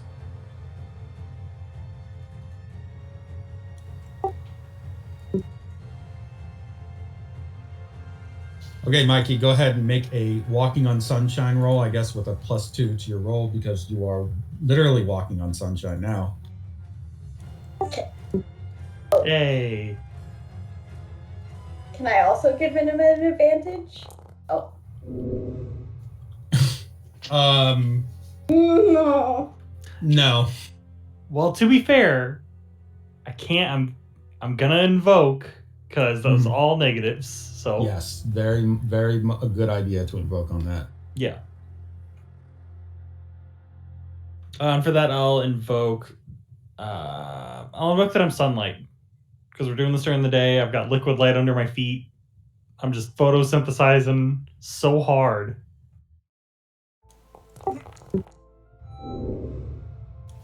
Okay. So it gives you a 6. Yeah, then I'll invoke again. I guess for the second invoke, you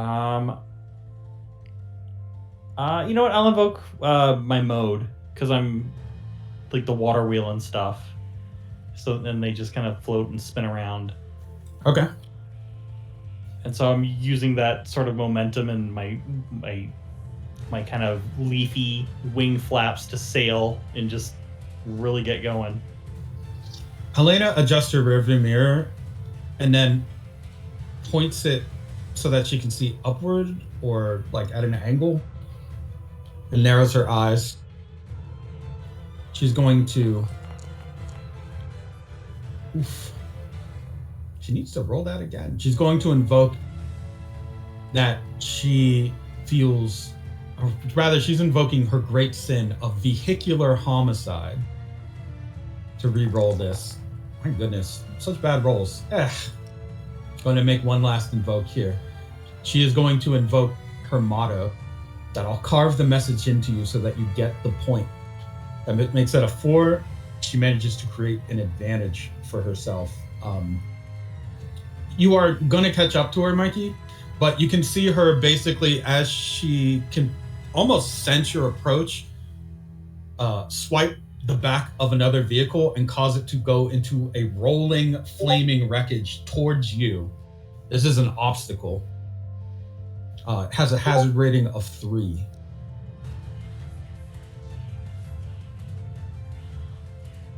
So you're going to have to, if you want to surpass that, you'll have to make another, well, this time actually, you're going to have to do because of the speed that you're moving at, trying to avoid this is extremely difficult. So you'll have to roll an understanding because you will need to actually go through the window of the car as it's rolling or else it will smash you. This is a very high... Wow, actually you pass it. Fuck. Okay. So kind of give me a rundown. How does that look? I think because he is a proud member of Team No Bones, it's literally like a cartoon like character wringing himself out. Like he just starts to kind of spin and like spiral through the window and just like kind of pulls himself either like tighter together or like stretches himself out accordingly so that he knows that like based on how the car is flipping he can get through both windows in the amount of time. Like all this calculation is just running through his head as he's doing it. As you are doing that, so he just kind of like scrunches up and then like if anything springs himself, uses that kind of spring like coiled energy to launch himself out. As you're going through, you see a family of 4, 2 adults, 2 children in the back, kind of screaming and then looking at you and trying to reach out to grab you.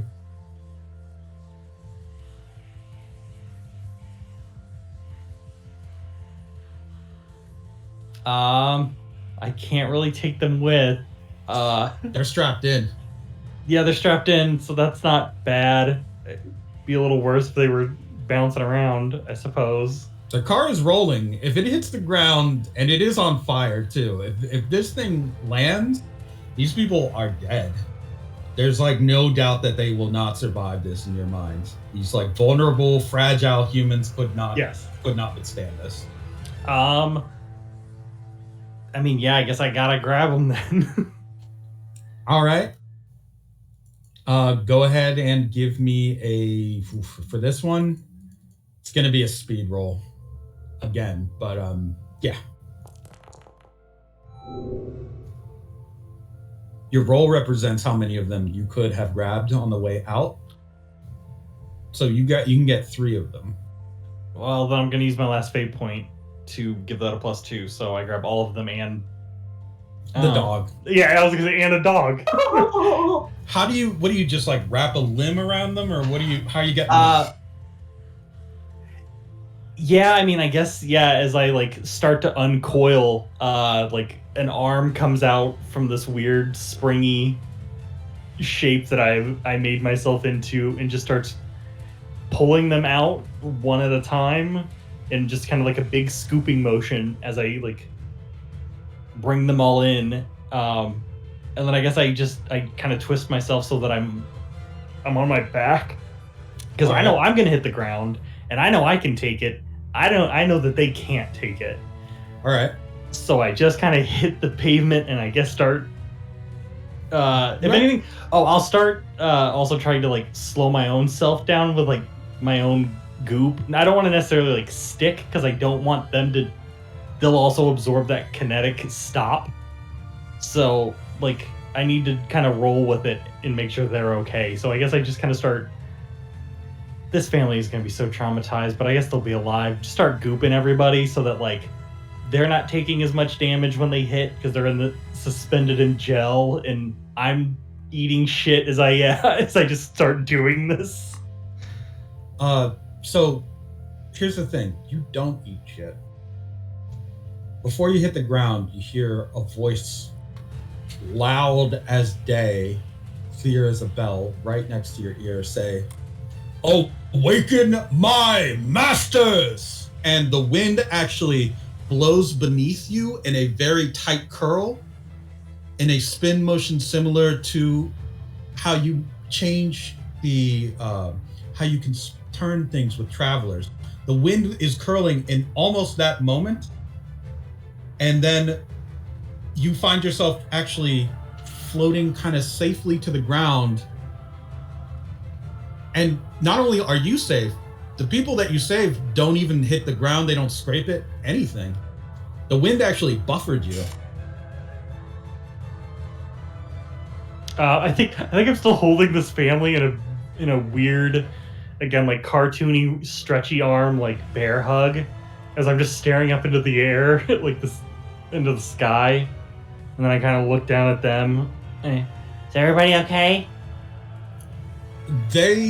These people are all trying to talk to you at the same time, saying just different things. Mostly just like, "Oh my God, what happened?" Yeah, What happened? What I'm happened? taking it all in. Girl?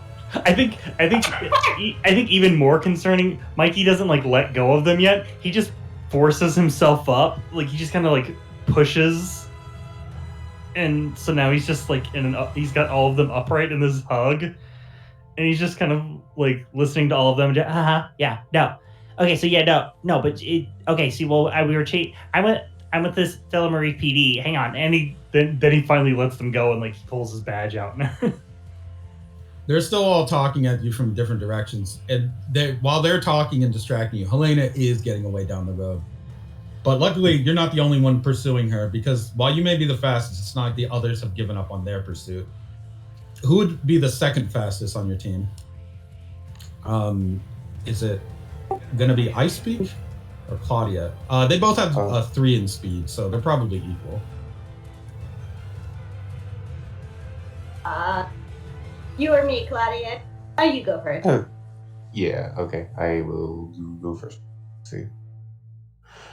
Okay, Claudia, you are now in pursuit, and let's see what her speed is that you have to meet.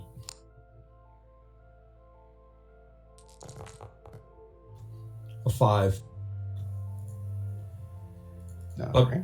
before you can begin to pursue her, you see in the distance the lights of a patrol car. Helena, it's actually a blockade. They set one up down the road. After you called for a helicopter pursuit, they basically set one up where they thought she would be, and she is heading right towards it. She drives head on towards them and screams with rage as she just plows through this barricade. The strip of spikes does not stop her or slow her down. She dents them with her wheels. Ooh. None of them actually die. Oddly enough, they get just kind of tossed away into the air, and they manage to jump out of the way before she can smash them. Helena has a stunt. If she gets 666 on that roll, she will pace people, basically. Ah.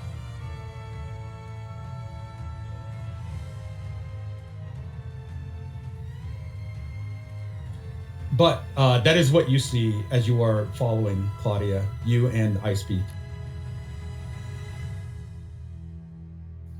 You see her just plow right through a barricade and keep going. Same speed.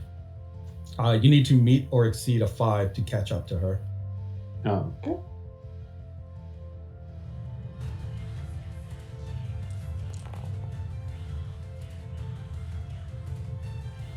Take 2. Icebeak, I'm going to need a speed roll from you as well.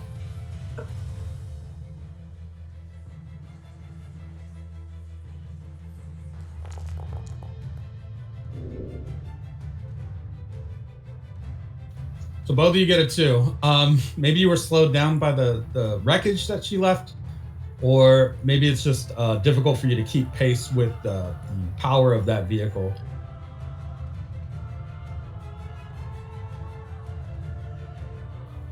She is probably going to escape unless she is caught within, we'll say, another 2 rounds.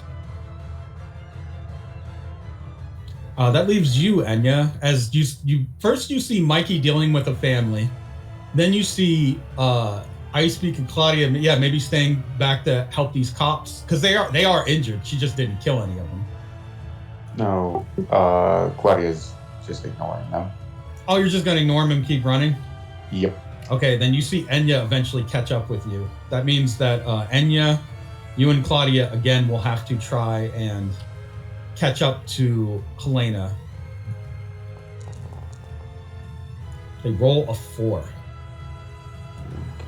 I think I'm just gonna make an advantage for my teammate. Okay, by standing to concentrate your liquid light, you are, unfortunately, it's going to take you have to slow down basically, otherwise like you may not be able to pull it off properly.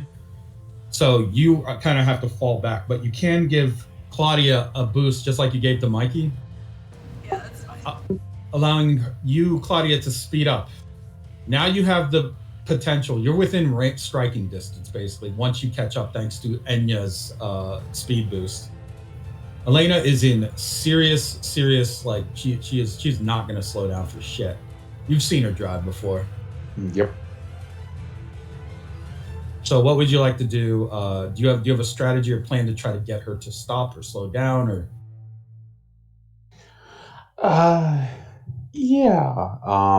I think she will actually call on like a stone. And actually throw her rocks at Helena's tires. Okay. Those rocks being placed on her tires, they won't pierce it, but they can alter the motion or vibrations to cause it to essentially have some issue. You can activate your stand, to Yes. change the role of that she is about to take because she is going to keep going. Say 5. Would you like to activate like a stone? Yes. Okay. Changing her 5 to a 3. You only need to make another speed roll to overtake her now because your stand is interfering with her car's mechanics and tire work, basically the grip on the Okay. road. Oh my god, these rolls. I'm gonna go ahead and invoke so I can actually exceed this. Okay. What do you now? You've caught up, and she is now slowed, or is maybe veering a little hard to try and shake off the effect of your stand. You're within range to make another attack if you'd like. What would you like to do here? When she's actually in range, Claudia will probably make. I want to say she gets in front of the car and the kind of like her arm expands and steam just starts coming off of it, and she just tries to slam that steaming fist into the engine of Oh. the car. Okay, as your hand begins to pass through the metal outer shell, you feel A, this is a very reinforced, heavily modified custom vehicle. B, the precision engineering required to make this vehicle must have been somewhere in the millions. And C, it's not as hard to punch through an engine block as you would have imagined. You do manage to basically cause her car to flip forward on its nose once you pull some of the, or just destroy, crush some of the mechanisms inside. It causes a rapid braking action that then makes her tilt forward from the weight of the attack. The car flips over onto its roof, over your head basically, past you, and just goes skidding down the highway, sending up a shower of sparks. Oh no, collateral damage. I mean, yes, as you say that, you can see that she is actually using her stand to spin the car a little and cause it to make even more wreckage along the road. One car is completely demolished. The driver is sent flying through the front windshield, and the car itself is torn to pieces and scattered out amongst the road, creating one hazard of 3 again around her of flaming wreckage.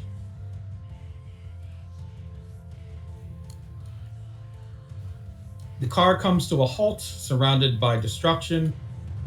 Elena kicks out the driver's side window and climbs out of the vehicle, brushing glass off of herself.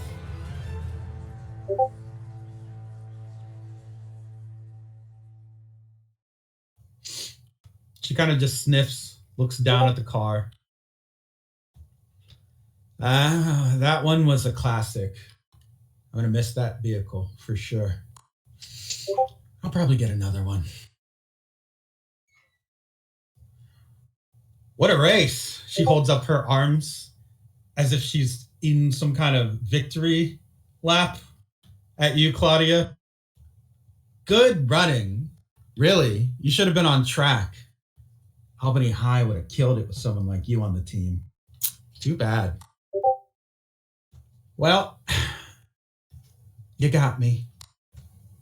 I mean, I guess you got me. What do you want to do now? Do you want to put some cuffs on me or something? That was the plan, yes. Was the plan. What if I don't want to go willingly? What if I'm more interested in seeing how many of you I can kill before you take me in or take me down? Either one. What if I'm not reasonable? What if I'm not rational? What if I'm a homicidal, unhinged individual? It would be in the public interest and safety to probably take me out. What if all of that was true? Or what if it was a story I was just telling you so that you'd kill me? Does it matter or make a difference if I pretend to try and kill you or if I actually kill you? What if I actually try to kill you? She pulls a very long hunting knife out from behind herself, from her waist. You can see blood trickling down her other arm from the sleeve. I mean, I've killed a lot of people. Taking me in alive is risky. She looks down at her knife, which has some of her blood on it. She draws it across her tongue and cleans the blade. Your call. Come on, Blondie. I love taking scalps like yours. She holds the knife forward in a fighting pose. All right. If that's what you want, and that's what you're going to get. She kind of starts to circle around you a bit. It'll be at least one round before someone can catch up to you here. So right now you're alone with Helena. And you can see as she's beginning to circle you, a figure phases into existence next to her.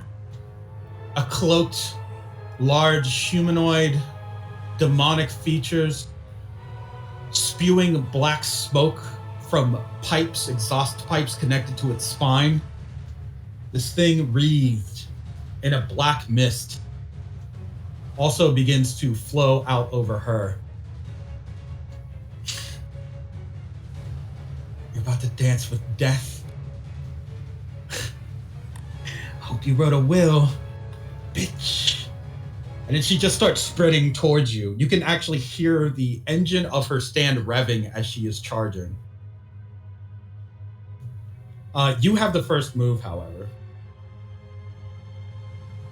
I think she's gonna let her get in and actually, for once, she will use her knowledge of Brazilian Jiu-Jitsu and kind of wait till she gets right in and then kind of try to lock her into a spine as soon as she launches an attack.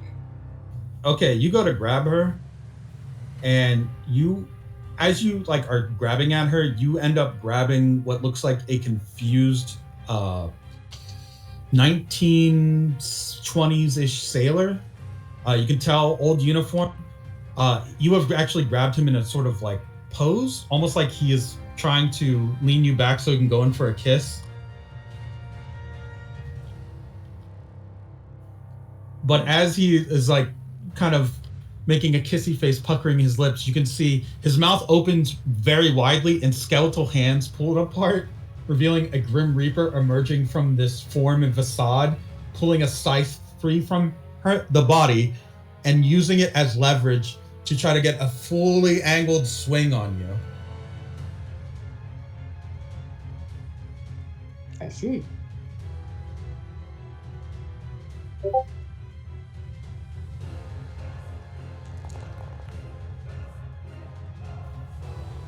Oof. There's no defense roll required for this.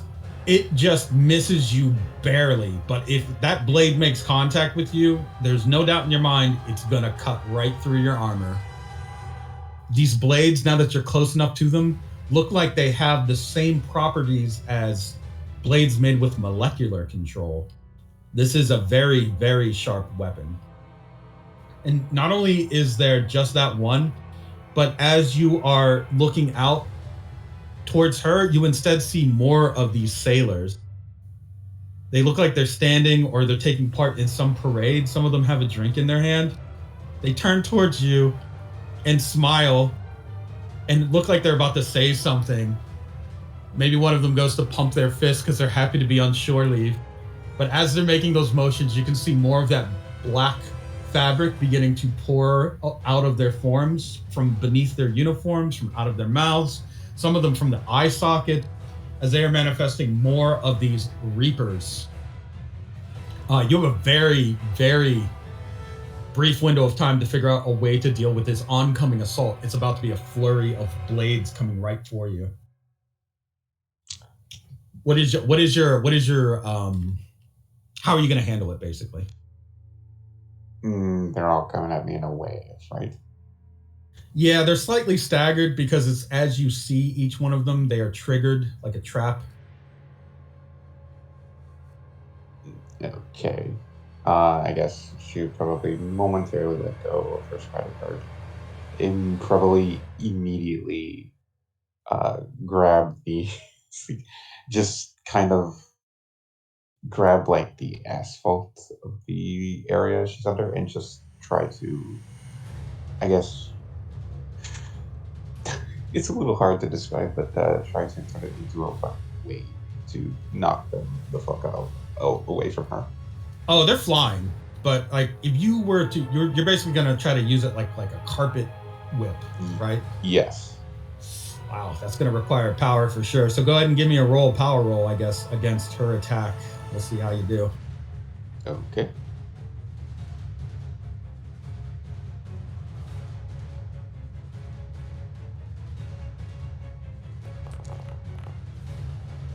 Oh, come on.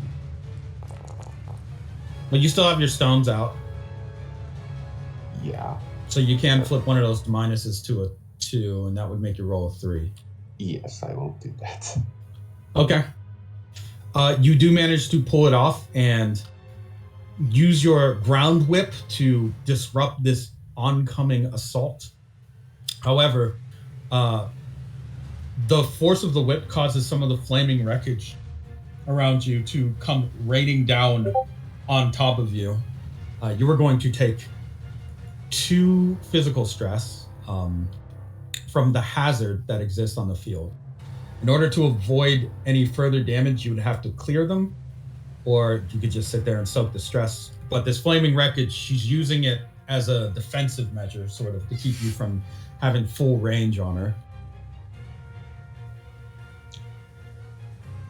Stress-wise, like how much would I take from the obstacle? Sorry, what's that? How much would I take from the obstacle? Oh, you take 2. Okay. But you take 2 every time, so it's just going to mark your 3, your 4, and eventually your 5. And that's on top of any, like, if you're trying to take a motion while you're in a field with a hazard, it's going to add stress on top of it too. Yeah. So that is your action. Who is next to catch up here? Enya, Mikey, and Icebeak. All of you give me speed rolls. Whoever's highest is the one that's going to arrive next on the scene.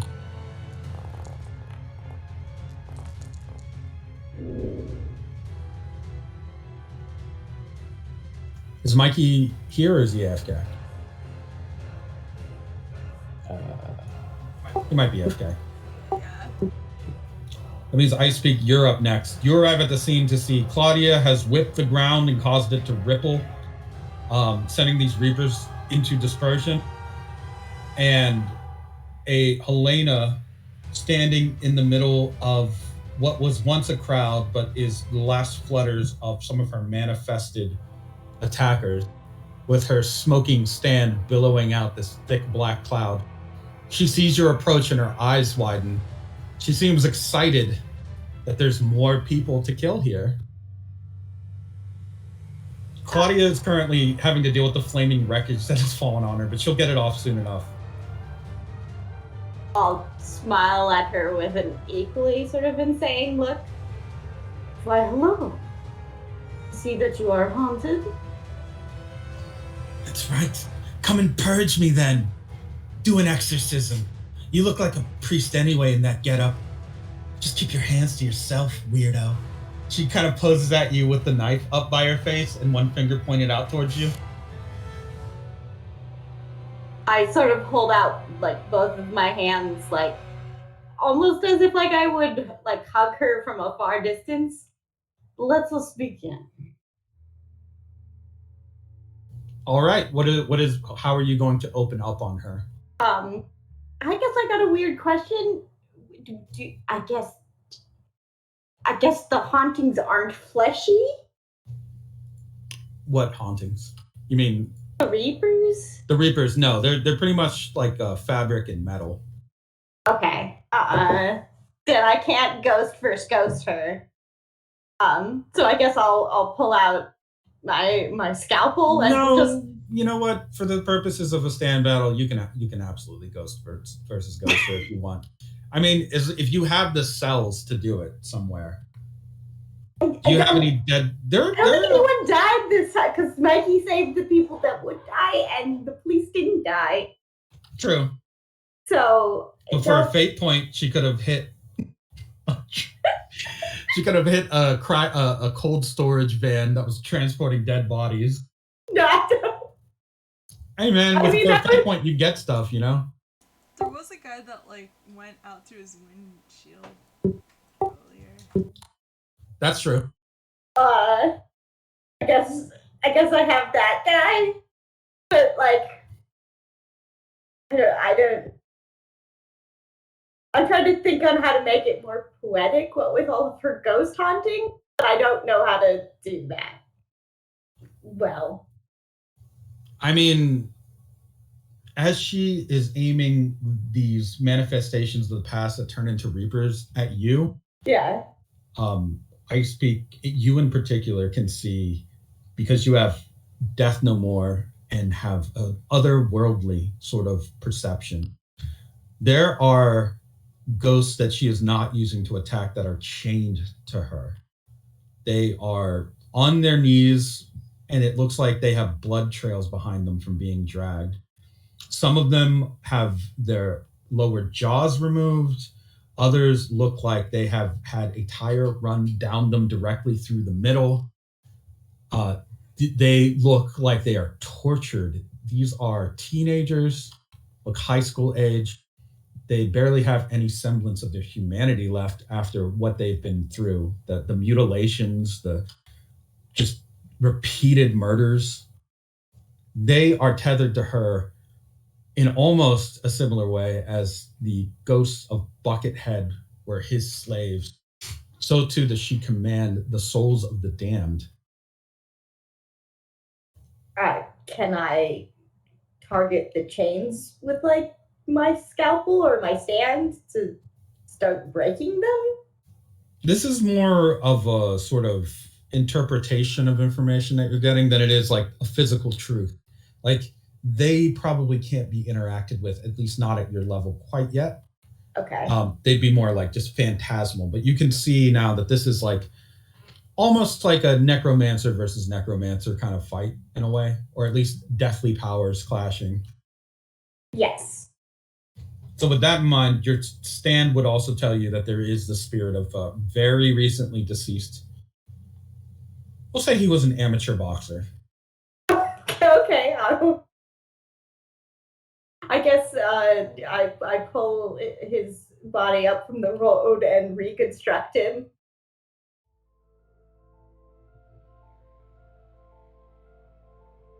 So you want to go directly head to head with Helena and her army with your ghost of this man, who, by the way, looks really pissed that he just died. Yes, while I am, I've pulled out my scalpel. I'm gonna go toe to toe with her, knife battling while my ghost distracts her ghosts. Okay. You're gonna need to first roll me a speed roll to see if you can move in before her ghost like pounce on you, her reapers. Take 3.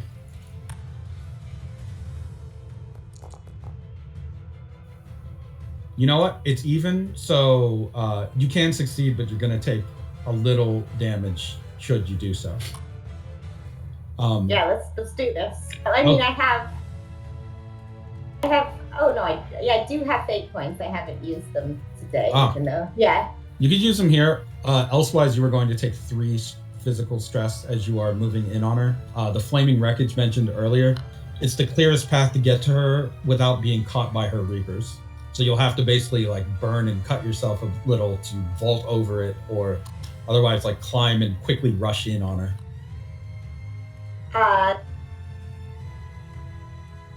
I'd like to. I'll pay 1 fate point to use that I am a swarm, sort of like follow and fold around the objects. Good maneuver. Because of that, yeah, you avoid taking any damage from these from this flaming wreckage. Actually, you still take 1, unless you want to spend another. But you take 1 physical stress. I'll take 1. Okay.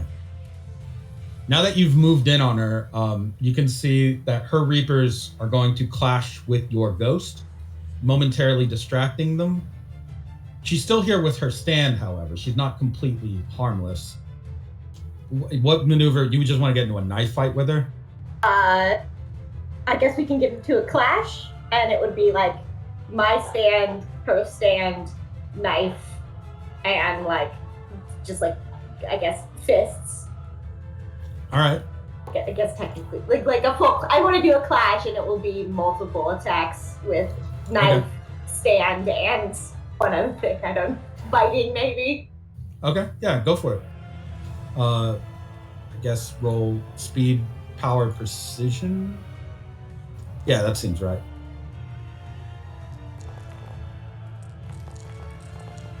Oh no.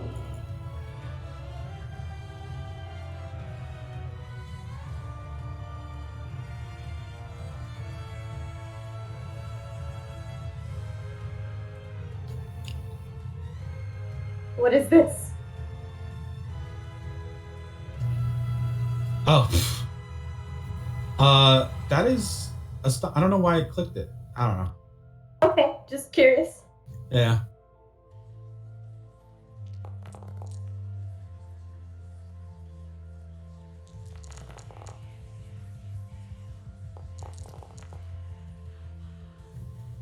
All right.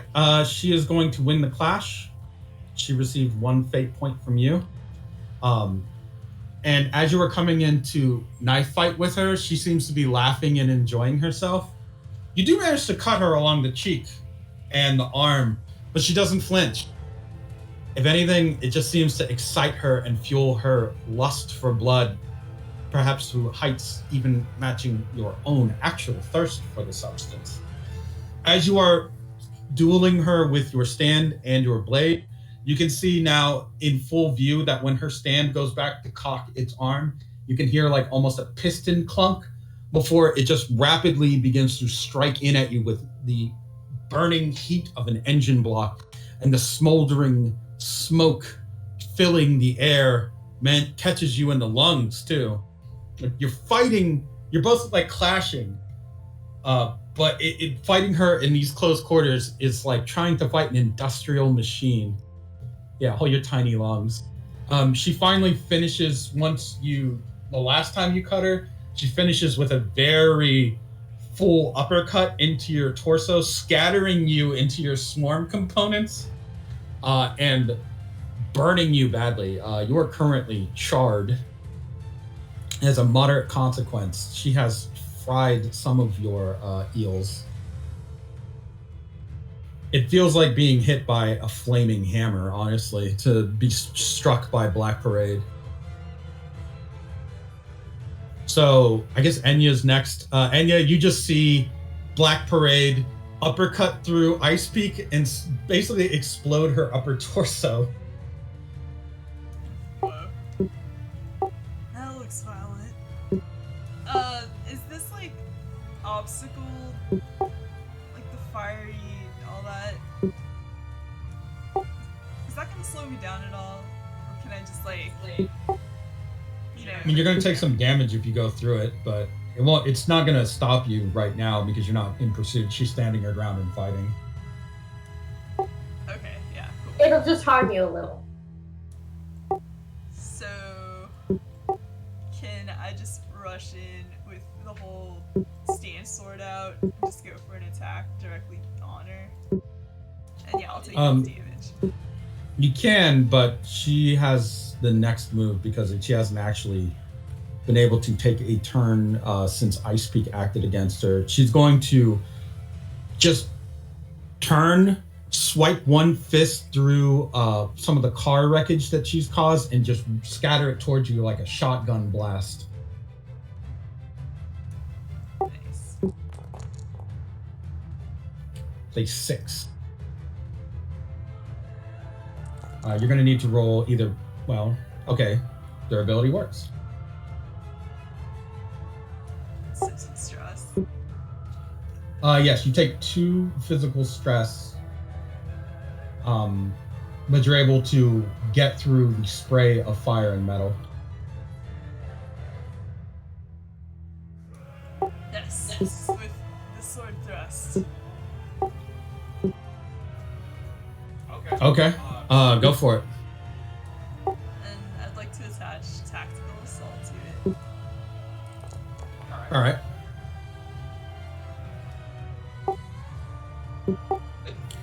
Would you like to re-roll it?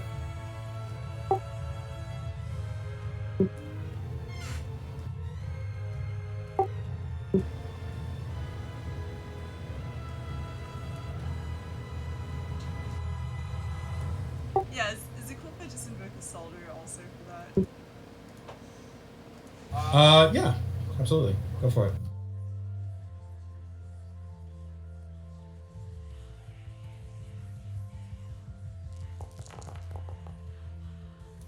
Oh no.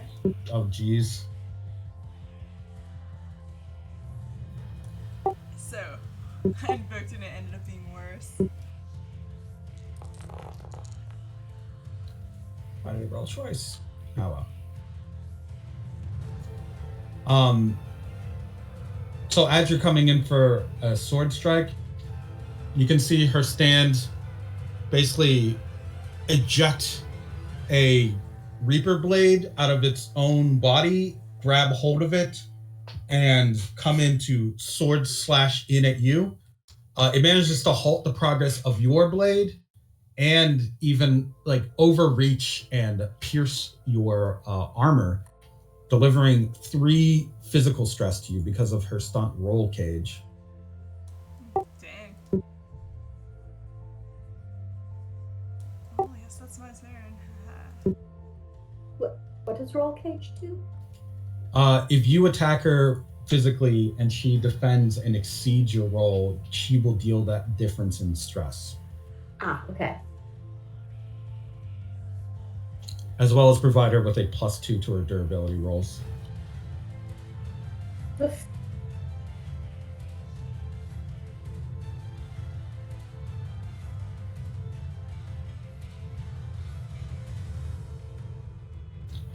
With that, I'd say, Claudia, you've probably cleared the wreckage that had fallen on you, and your friends have arrived. All this is happening in turns, but in terms of real time, this maybe has taken place over the course of 15 seconds. Right. So Makes sense. scrambling. Claudia will probably go in to join the melee. Probably altering her body a little bit in the process. And probably go in and just try to strike at her, I think.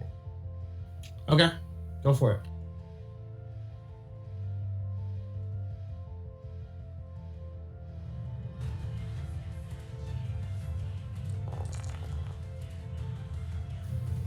The 3?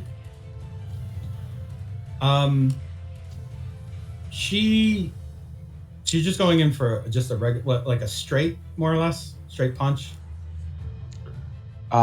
She's probably going in and changing her legs into kind of deer hoofs, and then kind of like jumping and just doing this straight kick to her solar plexus. Okay. Well, one thing happens here is she actually guards herself, but takes the hit. She's going to accept a compel, basically. Her drive is to live fast and die hard. She's been compelled by that to take the hit, be sent flying backwards, because you are strong as fuck, I'm sure. Like, strong enough to launch a woman easily. And get launched she does, straight towards the railing of the highway here, and over it. With her arms still crossed, she actually kind of tries to reduce her silhouette as much as she can and closes her eyes. Directly beneath her, for the cost of 1 fate point, a car is going into that direction.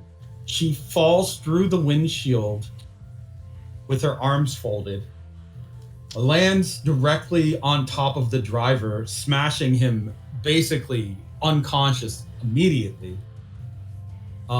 Takes hold of the wheel, begins to veer the car around, spinning it, and eventually just cuts the straps of his seatbelt and opens the door, shoves him out with an elbow, and takes full control of this vehicle.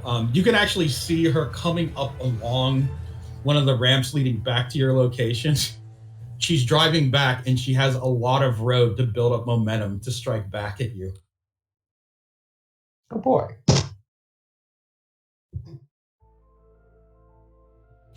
As she comes towards you, Claudia, you can actually see her stand on top of the car, grabbing hold of it and changing the color of this vehicle to a very shiny pitch black.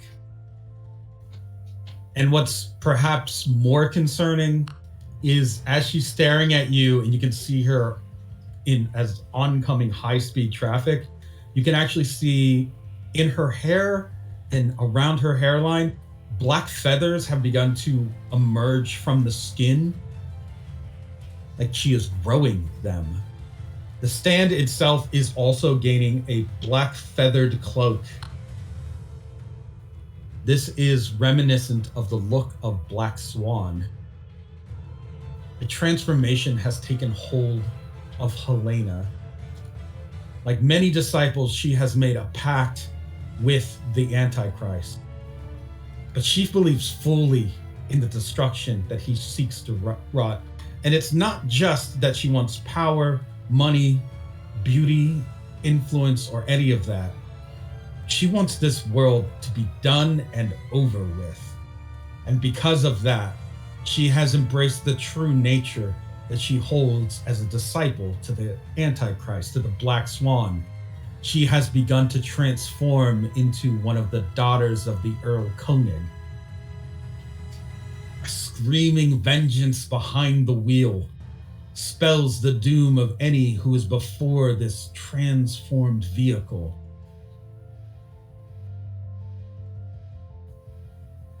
And that is where we are going to have to call to be continued, with her barreling towards you, Claudia, at speeds exceeding well over 100 miles per hour.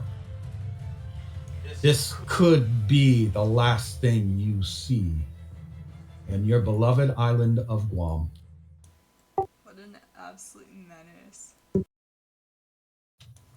need to get her off the streets. What do you mean? She's fine. All this chaos, man. Let's suspend her driver's license. Yeah, this is you have to call the DMV. It's very reckless driving here, and I'm sorry, but you will have to stop, and we will have to discuss this in court. Yo, where's our helicopter there? She needs the GTA treatment for real. No, she'll get in the helicopter. She'll drive that into us. Damn it, you're right. That thing is gonna be a liability to us. It will turn shiny and black, and she will try to murder us with it. Meanwhile, Oh no! Oh as the scene no! closes, Oh no! Cortland has been moved to a temporary holding facility, a jail. He sits down on a bench next to another prisoner who is extremely happy with his life. He has the finest things, and he's been in jail for quite some time. Cortland politely turns to the man and says, "Say, how did you get all of this contraband into prison?" The guy sitting next to him smiles. "I've got a secret. I happen to have a connection to an outside source. Believe it or not." I mean, he holds up a coffee cup that has the letters Rivers printed across it. Let's just say somebody came in here one time and they had some kind of crazy thing. And now, whenever I want something, I just have to reach through a magical little window and I get it. A lot of the other prisoners think that I must be some kind of wizard, but nothing like that. Just living a good life in here. If there's anything I can get for you, I mean, I'll give it cheap, don't worry. Office supplies, snacks, donuts, coffee, you name it. I'm good for it, man. He smiles at Cortland. Cortland quirks an eyebrow. Magic window. He looks down at his watch. Okay. He just smiles at the man. The two of them seem to be getting on quite well for being new cellmates in a jail somewhere in Stella Maris.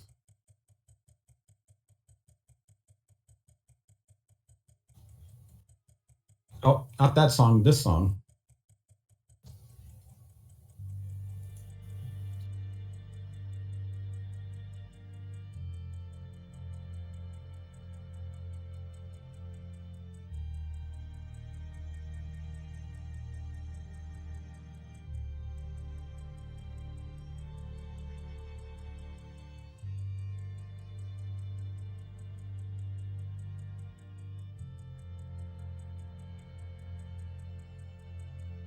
While you do furious battle with Helena Wolf House, Cortland Kingswood is beginning to emerge. The seed that was planted, the clone that was printed, the purpose that was made plain. As within the mechanical skull, empty, sits one golden disc, spinning quietly in its orbit.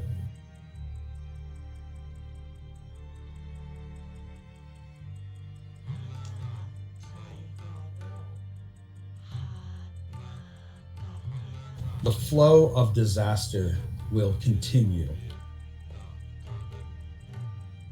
Or will it? Who knows? We'll find out next time.